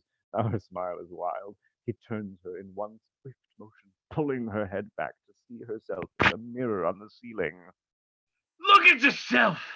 He bends her back so she can see how she is dressed in the overhead mirror. She looks and sees the new Catherine, the unbridled sensualist, the confusion and fear return to her face. Look at yourself. Is that who you are? Her hands rise to her cleavage and close his fists. She feels like crying. I don't know. In this quarantine life, I don't know who I am anymore. What the fuck do? I can only go to the pharmacy so many times. Your jeans have so many holes, Barbara.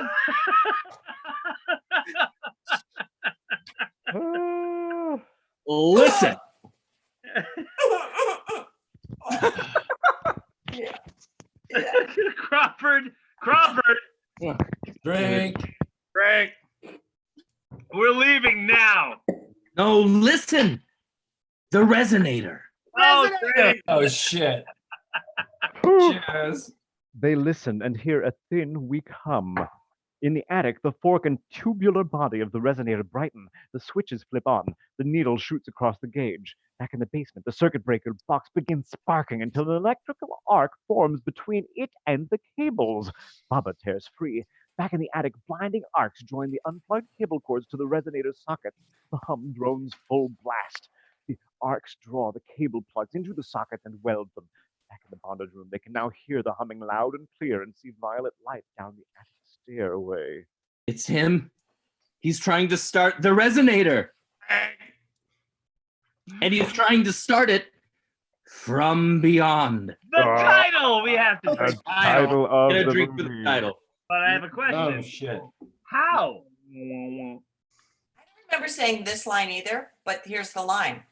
By oscillating his molecular structure, causing vibrations. Son of a bitch! Chris McKenna, ladies and gentlemen. He sets immediately into high performance action. Catherine grabs her robe and follows him to the door.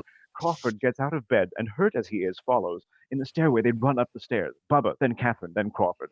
In the attic, Bubba, faster than they are, reaches the attic, heads for the machine, hand out, reaches it, and gets a powerful shock, knocking him on the floor. Behind him, Catherine and Crawford have reached the attic. Catherine shouts to Bubba. Pull the cable! They hurry forward to help when they are attacked by a swarm of the small insect-like and shaped organisms. Proved small, they turn almost entirely into mouths when they attack, taking small chunks of flesh with them. Catherine and Crawford try to stay still so they won't be eaten by the creatures, but his pain jolts him and they attack. Catherine tries to help and they attack her, taking their toll in bites. Continuing, Bubba sees what's happening. He grabs this cable near which he's fallen and pulls with all his strength, but the just welded plugs hold in the socket. From his distress, Crawford calls. Use the axe! The axe! Bubba grabs the axe off the wall near the fire extinguisher and lifts it high over his head. He runs for the machine as he saw Crawford do the first time in the attic, but it throws an arc that hits him and knocks him down again. He hears Catherine screaming. On his knees, he lifts the axe over his head and buries it in the cable, severing it, but the current arcs through metal axe head, and the machine stays on. Bubba rises.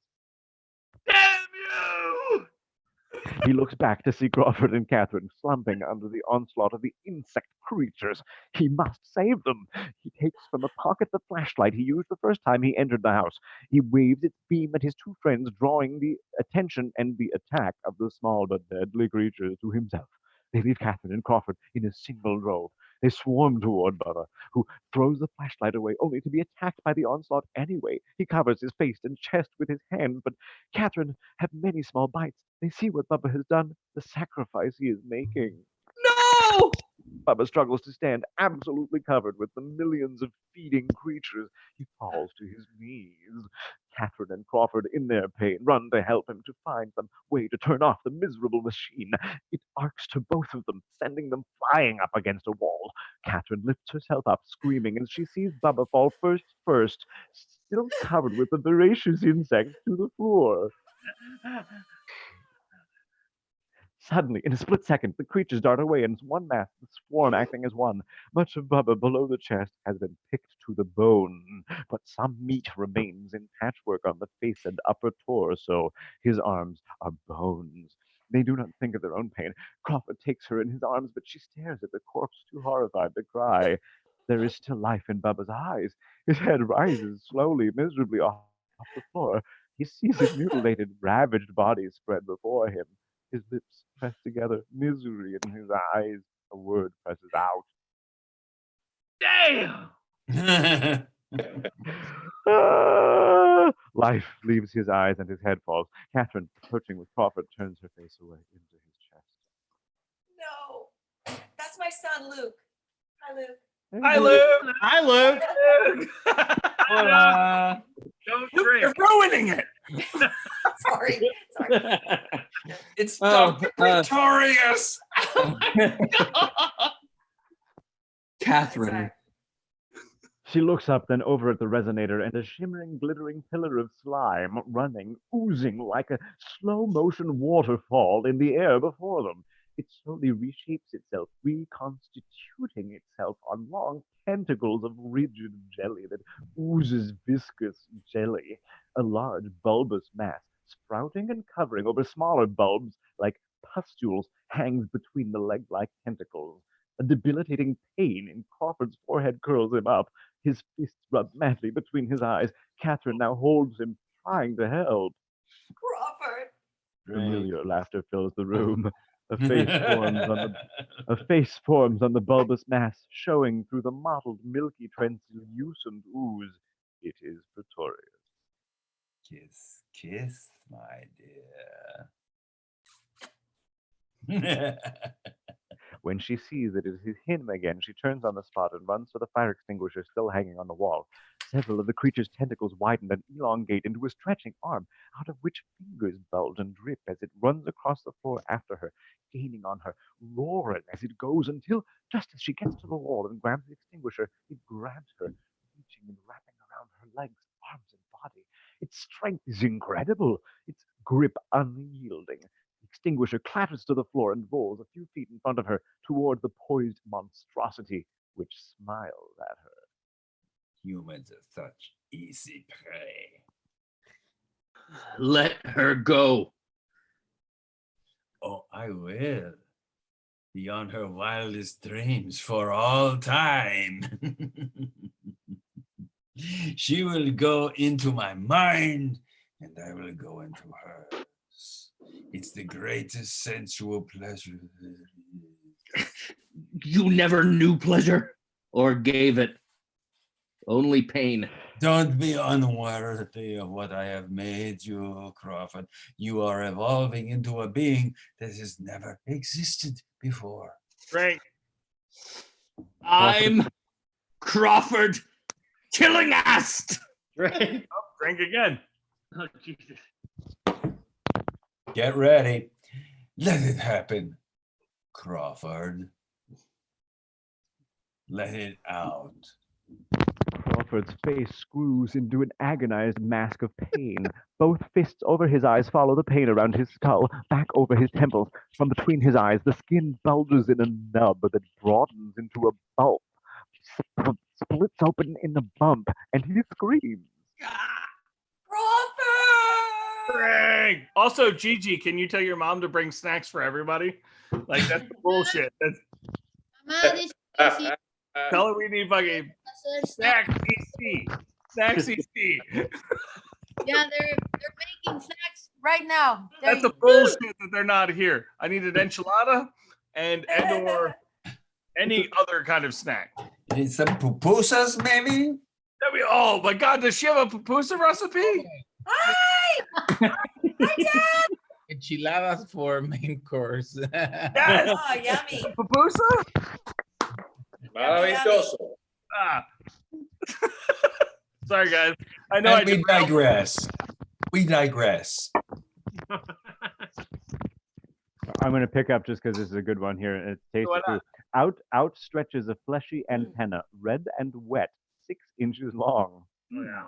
At the end of this projection is a small bud shaped like a pine cone, crusted with a large pentagonal cells, but glistening with moisture. The antenna darts about with a life of its own, the bud looking around it, reacting to the environment. Yes, you can now. You can truly see. Crawford no longer sees with his eyes, for the perception of the protruding pineal gland overrides sight.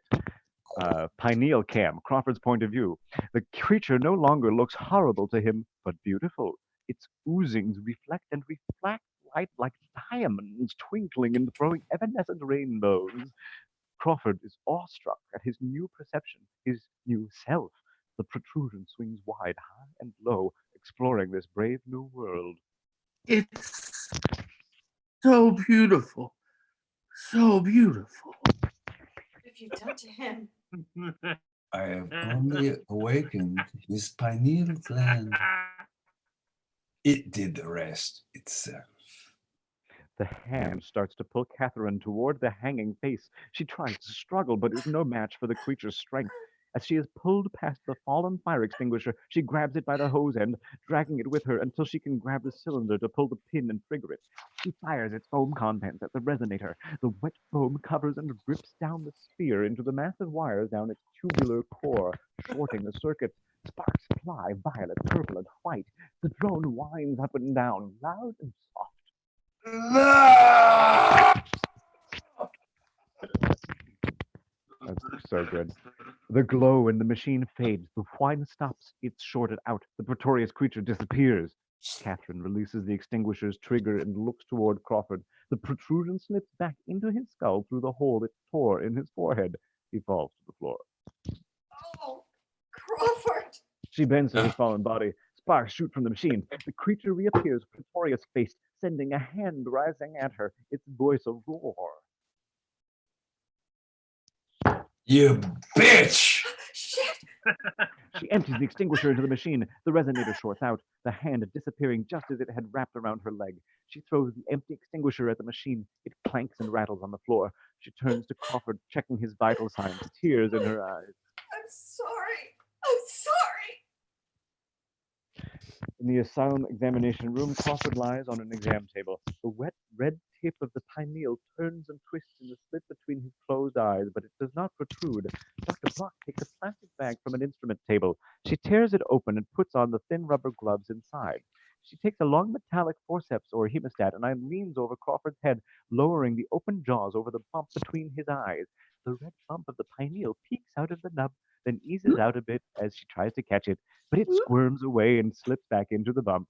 Aggravated, she sets to work again, concentrating closely on the task, bending over her work. She waits, watches, and the wet red antenna streams out of his head into her face. She recoils, scared, disgusted, forceps flying. She looks back at it, and it is bent toward her at full extension, looking at her. They stare at each other for a moment, then the antenna arches the pineal back and down like a snake coiling. Then it slides swiftly back into the slit between his eyes. Block is amazed. The police are here. Oh, Yeah. no. Dr. Block rips off the gloves in frustration. In the consultation room, Catherine sits in a chair, a blanket around her shoulders. Beneath it, she is still in her badly torn robe and leather wear. Dr. Block enters and steps forward until she stands over her. Apparently, you told the police a pretty wild story. I told them the truth.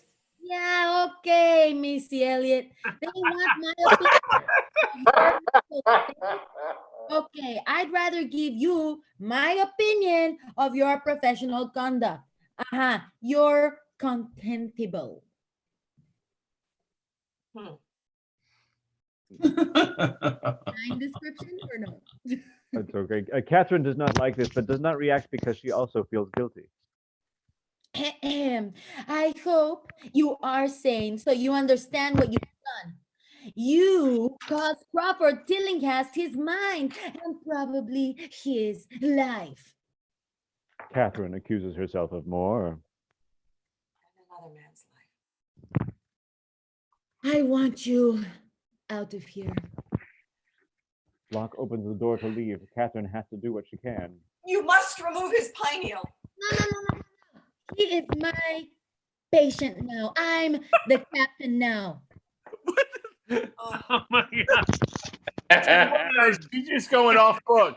She's just adding lines. Yeah, I've been No. here. We are in sitting- deep trouble. I've been drinking for like an hour. I've been drinking. She's been on pause over there, drinking. Yeah.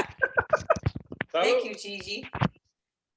Crawford lies on the table of the exam room. The room is quiet. The pineal breaks the skin, swirls one way, then the other, then inches out, literally an inch at a time, surveying the Grimace a surroundings. little. Yeah. As it extends, after several inches of progress, it is satisfied and reels out to its full length.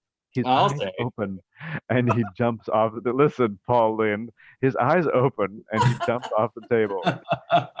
The door opens a crack, and the fleshy antenna slithers out and reconnoiters. You and your fleshy antenna sounds like our life. Um, policeman is coming down the hall.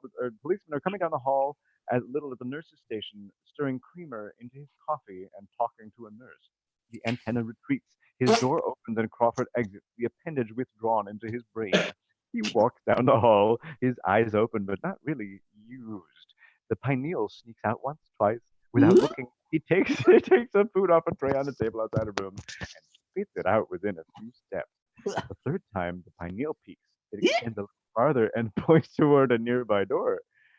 In pineal cam, around the door, there's a high contrast glow. He goes toward it into a dark room, but he does not turn on the lights. The appendage writhes out and wriggles in all directions. Oh, yes. There are several plastic barrels against the wall. The pineal extends toward one, and Crawford lifts the top. The appendage stretches down towards the liquid surface, poises like a sniffing snout, and gently touches the dark water. The objects bobbing in the liquid in the barrel shine and glitter like extraterrestrial melons. It really says that. Like extraterrestrial amazing, melons. right? Yeah. He reaches in and lifts one up. It drips sparkling drops. Dr. Block returns to Crawford's room. The policeman has returned and sits in a chair by the door drinking his coffee. She discovers that Crawford is gone. She turns to the guard. Call security. He's gone.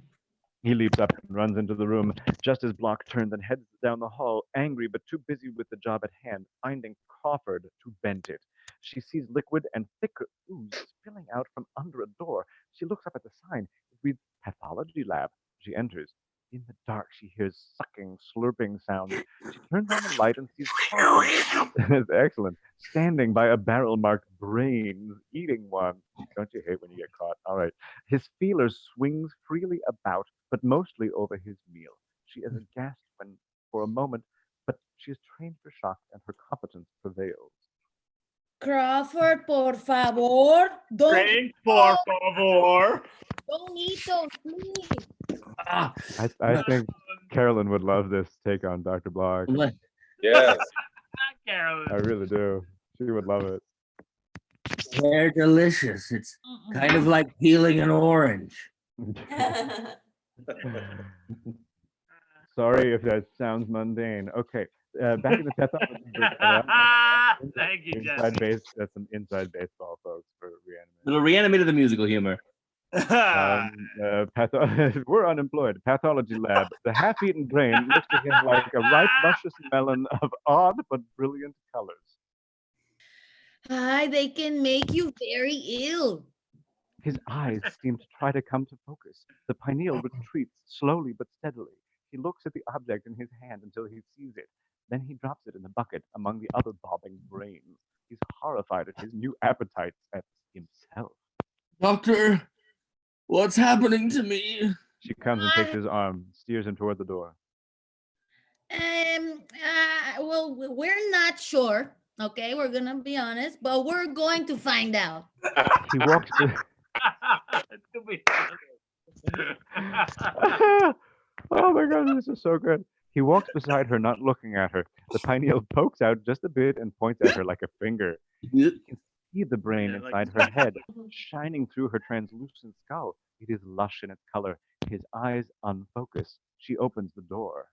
We're going to go into the hall now, Crawford. With one hand, he slams her door shut. Crawford. With the other, he grabs her by the throat, choking her cries, and slams against the door. He carefully puts his mouth over one of her eyeballs and starts to suck. She hits him, but his free hand grabs at one of hers, and he jams a knee in her stomach, sucking all the while until he succeeds. He turns and spits out her eyeball. It rolls once on the floor. Then he puts his mouth back over her eye and starts sucking again. This time it sounds like wet business, and brain matter oozes sometimes between his lips and her eye socket, dripping down that side of her face. On the other side of her remaining eye shows panic, senility, then nothing. An exit door opens. Through it comes Crawford, the appendage swinging side to side, high and low, surveying the scene. The van abruptly backs out of the parking space, brakes squealing, the driver in an obvious hurry. We've seen the van before. Crawford gets a look at the driver. It's Catherine, but she does not see him. She's intent on getting out of there. When he sees her, his eyes refocus. The stalk recedes into his skull. He speaks her name softly as if remembering it. Kathy. See you. Close up of the pineal squeezing out of the skin again. His eyes go blank. She throws the van in gear. He struggles and regains his sight. The bud disappearing again. He calls to her. Kathy! But his cry is lost in the squeal of tires and roar of acceleration as the van pulls away and out of the garage. Just as it does, an ambulance, lights on but siren off, enters the garage. The driver has to slam on the brakes to avoid hitting Crawford, who turns away from the lights, holding his hand to his forehead. The driver, a young male, and a young female paramedic jump out of the cab of the ambulance. Hey, what are you doing there? Crawford, still in his patient's gown, hands pressed to his head to keep the pineal in, tries to run. They close in on him and corner him near a parked Mercedes. Come on, buddy, you're going back upstairs. Who's your doctor? What floor are you on? Suddenly, the pineal slips between his fingers out at them. They recoil, the paramedic screaming. Holy shit, what's the matter with you? Crawford grabs him by the throat. The pineal has reclaimed control of his personality. He must feed on the fascinating fruit of the brain. His mouth closes on the choking driver's eye socket. The paramedic attacks him with little effect. She pulls a pocket knife from the pouch on her belt, opens it, and stabs him in the side of the back. He turns to see her, the pineal straight at her. Brain matter drips from his lips. The eyeball hangs by a tendon from the driver's socket. She screams until Crawford swats her, knocking her down and out. The exit door opens. Muffled voices are heard. People are coming. His pineal withdraws back into his skull. Crawford drops the driver and sprints to the open ambulance door. He jumps in the driver's seat. Inside the ambulance, Crawford switches on the ignition and puts the vehicle in gear. He steps on the accelerator. The ambulance screeches forward, turning toward the exit ramp and away, leaving two young victims lying on the garage floor. Back in the bondage room, Crawford pulls her over to a standing rack. So this is a missing page yeah. where Then let's drink to that. Oh, drink to the missing page. yeah. Basically, Catherine and Crawford have both made it back to the mansion, and Crawford has grabbed Catherine and pulled her into the bondage room. Woo! Okay. Thank you, Graham. You're a mensch. Hey, what page are we Graham on? Skipper, ladies and gentlemen. Crawford pulls. 76. Hey, 76. look, we did it. We're close. We're good. We're good. This is some good one. Okay. Meanwhile, back in the pineal cam. Okay, let's see. Back in the bondage room, Crawford pulls her over to a standing rack. He ties her spread eagle with leather thongs. His red appendage whips the air wildly. Crawford, Drink. what are you doing? Crawford? Double drink. Oh, Jesus Christ. He stands back from his handiwork. His pineal darts and flips about. I love you, Catherine. Crawford, please. Drink. We have to get out of here. The resonator is going to blow up. Drink. Resonator, drink. I want us to be together. I set a timing device on a bomb. We only have a few minutes.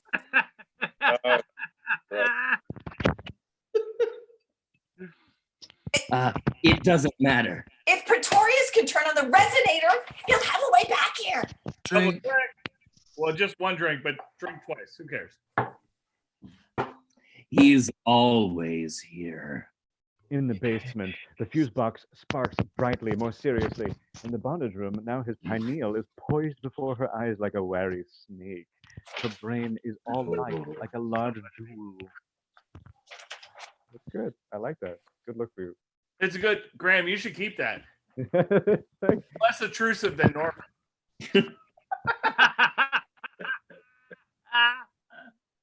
Chris really liked that joke. I really did.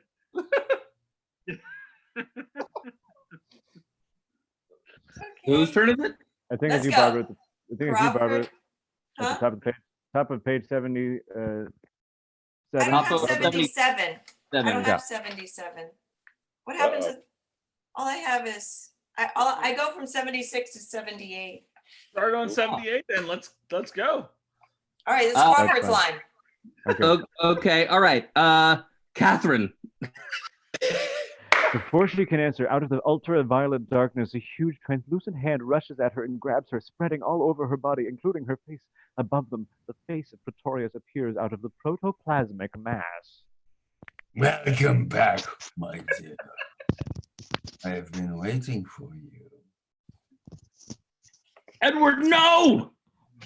Yes! The most sensual experience is to know the desires of another mind.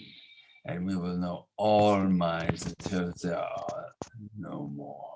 The gelatinous mass stretches toward her face first. Through the face appears a shadow that becomes a shape, a skull. Crawford yells to it. I know your desires, you impotent pig. The skull disappears. The face turns to him, roaring. We are the most powerful beings in the universe! Crawford slides along toward the wall, toward the door, taunting. She'll know how pathetic you are, how you can't make love. The face and jellied body twist and lean toward Crawford with malicious menace. Maybe you could teach me? The gelatinous limb entwining Catherine slips off precipitously and spreads across the floor toward Crawford, but he slips out the door. The beast's body follows, its arm after its new prey. Catherine strains at the bonds. Crawford! Crawford stumbles down the stairs, Pretorius beast after him. Weakened, he trips and tumbles down the stairs to the first floor. He tries to get up. The beast has changed shape with wing-like projections, and it swoops down on him. Ooze pins him to the spot. Only his head is free. Pretorius' face on the monster's mask moves close to Crawford's face. It speaks with a cruel irony. Now I know love. Thank you, Crawford. The face bulges as if pushed from behind. It splits at several points, tears apart, and a skull breaks through. The skull rises over him, the bones breaking up and moving through the translucent jelly into a new configuration. The final result is an enormous insect-like mouth with swinging, oozing mandibles. The mouth lowers on Crawford's head, the mandibles closing on his throat. Crawford yells into the darkness. I love you, Kathy. The mouth covers his head, which can just be seen through the blurry protoplasmic mass.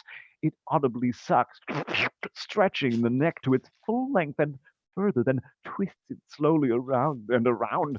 The neck is twisted thinner and thinner like a wrung-out wash rag until it gives. Back in the bondage room, Catherine struggles with her bonds. She's frantic with frustration when she sees several snake-like creatures tentatively nosing into the space, floating cautiously, undulating. She gets an idea. She holds still, takes a breath, and shakes her right hand. The snakes snap alertly into attention on the movement. She snakes the hand again harder. One of the snakes darts for it. Just as it reaches her with its mouth open for business, it jerks to her hand. The snake misses her hand completely and bites the thong tied to her wrist clean through. One hand freed, she reaches over to untie the other. Another snake moves for her moving hand. She twists and ducks just in time. The creature bites through the thong tied to her left hand, freeing it. The snakes still hover around her, slowly, in movement, coordinated with their looking away. She reaches into her pocket and pulls out a match of matches. She opens it and in one quick motion draws a match across the striking surface, lighting it and throwing it away from her toward a corner of the room. The snakes swarm for it, frenzied. As fast as she can, she unties her ankles and flees the room, running down the stairs toward the door, running for her life, but also calling out. Crawford! Crawford! As far as she knows. Wait, pause. Dos. Woo. Whew. Jonathan, how are you? Are you okay right now? Who, me? Yeah. Oh, I'm great, man. Cheers. No pain, dude. Home stretch, everybody. All right. Goop creatures for the win. All right. As far as she knows, there's a chance, the slightest chance, he may still be alive. At the bottom of the stairs, she trips over something and falls hard to the floor. When she looks up, she sees that what she tripped over was Crawford's body without a head. The neck is stretched and twisted almost to a point. She gasps. Suddenly, the monstrous mouth lunges at her. She runs up the stairs, taking them two at a time. Tearing up the stairs, Catherine grabs the railing and her fingers sink into it. The banister curls off the staircase, alive, and turns on her, a long, livid snake. Pretorius laughs. Booms and often higher, more frenzied. The snake slightly turns and slithers away into the growing darkness. She takes the last few stairs to the landing. She makes the landing and looks for the best way out of there, feels something under her shoes and looks down. The hallway carpet is an oriental, and the pattern is coming to life. Round and flatworm and starfish creatures rise, and from the designs in the rug, grasping and nipping at her I feet. remember that part. We didn't do that. That's Okay, so go ahead. second. She breathed it right out of him, yes. She turns to go through the bondage room door, but a giant gelatinous hand slams it shut and rips down the door. She turns to the only available avenue of escape, the attic stairway. Catherine re-enters the attic. The resonator shines intensely violet. The hum is nauseating. She can read the digital readout. It reads 35 to 34.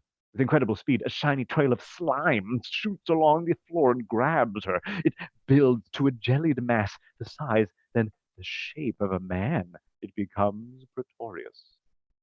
It will be painful, but all real pleasure is. The countdown continues. 27, 26. It has pulled her within feet of it. The face seems to move toward her, but moving faster from within is the skull. It rips toward her through the face and open jawed attacks her. When the teeth grow longer, and just fingers that turn and whole hands now spread the skull's jaw apart. Through the opening, racing at her is Crawford's face, screaming.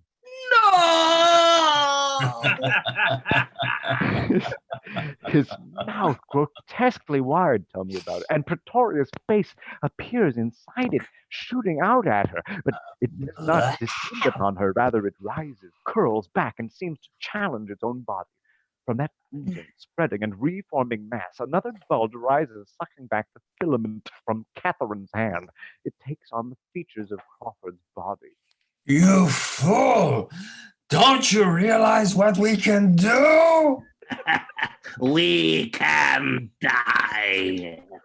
So good. His face launches itself at Pretorius. Through it, Crawford's skull appears open-jawed on the offensive. The bulge on which Pretorius' face appears elongates, so Crawford's skull misses the face but bites away a chunk of the elongated jelly. The skull then disappears into the body. Pretorius' face dives at an area where Crawford's features are just reassembling. The skull that breaks through it takes a chunk from right beside the emerging face, which rises past it. It sprouts a limb that sprouts a hand that tears a tentacle from the monster's body. Catherine is amazed by the incredible scene before her, but she remembers the danger. She looks to the readout. 7, 6. The monster is in a feeding frenzy, turned on itself. Faces, skulls, and limbs struggle, devour, and disappear. The beast barely at half its largest previous visible size and dwindling. She glances at the bomb. 4, 3. No, The no. monster has almost entirely devoured itself, but still feeds. The faces, skulls, and body all smaller now. Behind the faces, she can see the window. She breaks for it. 2, 1. She runs past the dwindling monstrosity as it disappears into nothingness. She dives between the copper cables, breaking through the glass of the attic window. 0. As a ball of flame bursts through the window behind her. As the whole attic, the top of the house, explodes in a fiery roaring blast as the dynamite detonates. She hurtles in front of the shooting flames and spraying debris and lands in the waters of the Miskatonic River. The water splashes, rolls, ripples, bubbles, and almost calms when she breaks through, gasping for breath.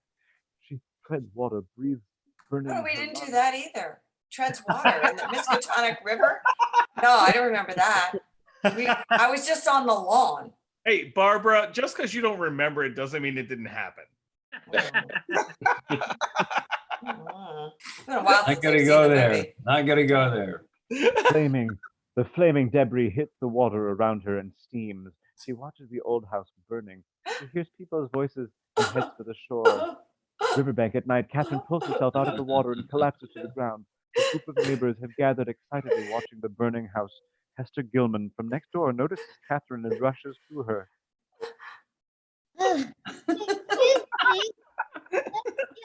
Oh my God. Are you all right? My dog and I've called the fire department. What happened up there? It ate him.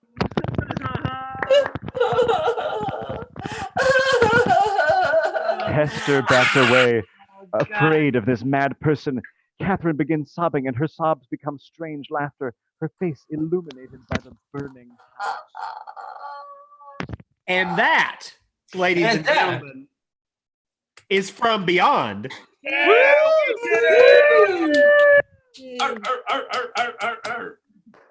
Before we do our closing goodbyes, I just want to do a couple of quick little plugs here. Our next read is next Wednesday, 7:30 p.m. We're doing the Ivan Reitman classic Stripes. Right.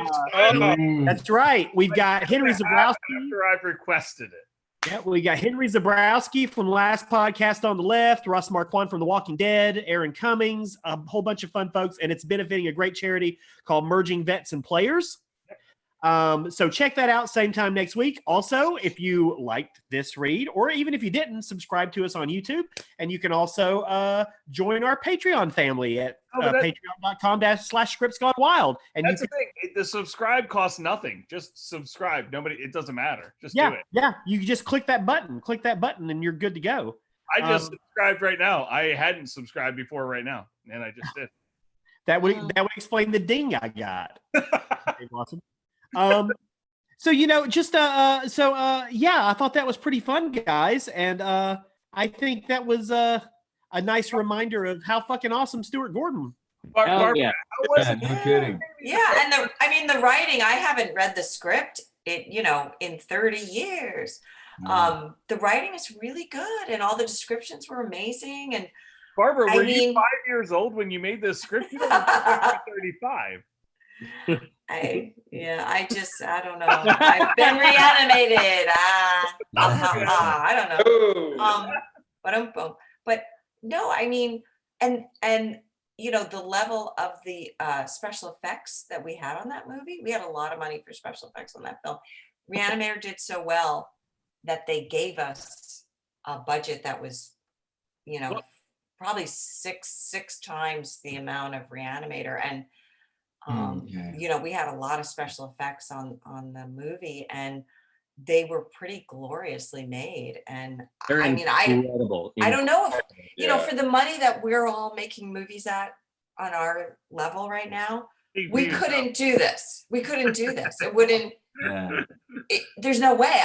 Barbara, here's a real quick question. You're the first person I think who had, other than Sam Jones, reprise a role.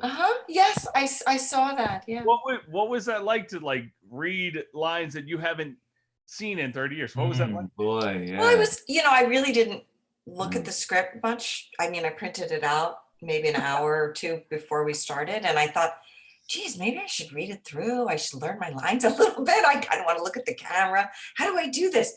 And I just thought, no, I'm just gonna just wing it and just show up and see what it's like. And it's funny, some lines I still remember. And I kind of remember this. I do remember the story. I've seen the film a few times over the past couple of years, but it gave me an appreciation for it. Actually, it really did, for the script, for the writing. And I'm telling you, the descriptions just were mesmerizing, and they felt very Lovecraftian, didn't they? About, because we've all read some Lovecraft. So when you read about the descriptions and how he describes this otherworldly cosmic universe and what it is, and it was very good. I think it's a very good script. I couldn't agree with you more. Yeah. So was this right after Reanimator or before? Yeah, about a year after. About a year after. Yeah. Okay. Well. Yeah. Yeah. Didn't they make this and Dolls about the same time? Yeah, around the same time, within the same couple of years, I think. Yeah. I think Stuart was over there for a couple of years. He made he made From Beyond, and then he made Dolls. And I feel like there was another movie they made over there. Maybe it wasn't a Gordon movie. Maybe it was something else. Maybe it was Subspecies or something like that. Yeah. I'm not sure, but anyway, yeah. Geez, if he asked me to do this movie today, I'd say, yeah, it's a good script. I'll do it. You can still do it, Barbara. No problem. Absolutely no problem. One thing I just you were an awesome Pretorius. Oh, no Word. kidding. Yeah. It was a goof. So It was good. fun. Yeah, it was fun. It was Yeah. fun. Yeah. Well, if I had all the makeup going like, Yeah. that would be Guys, I literally kind of go there, you know.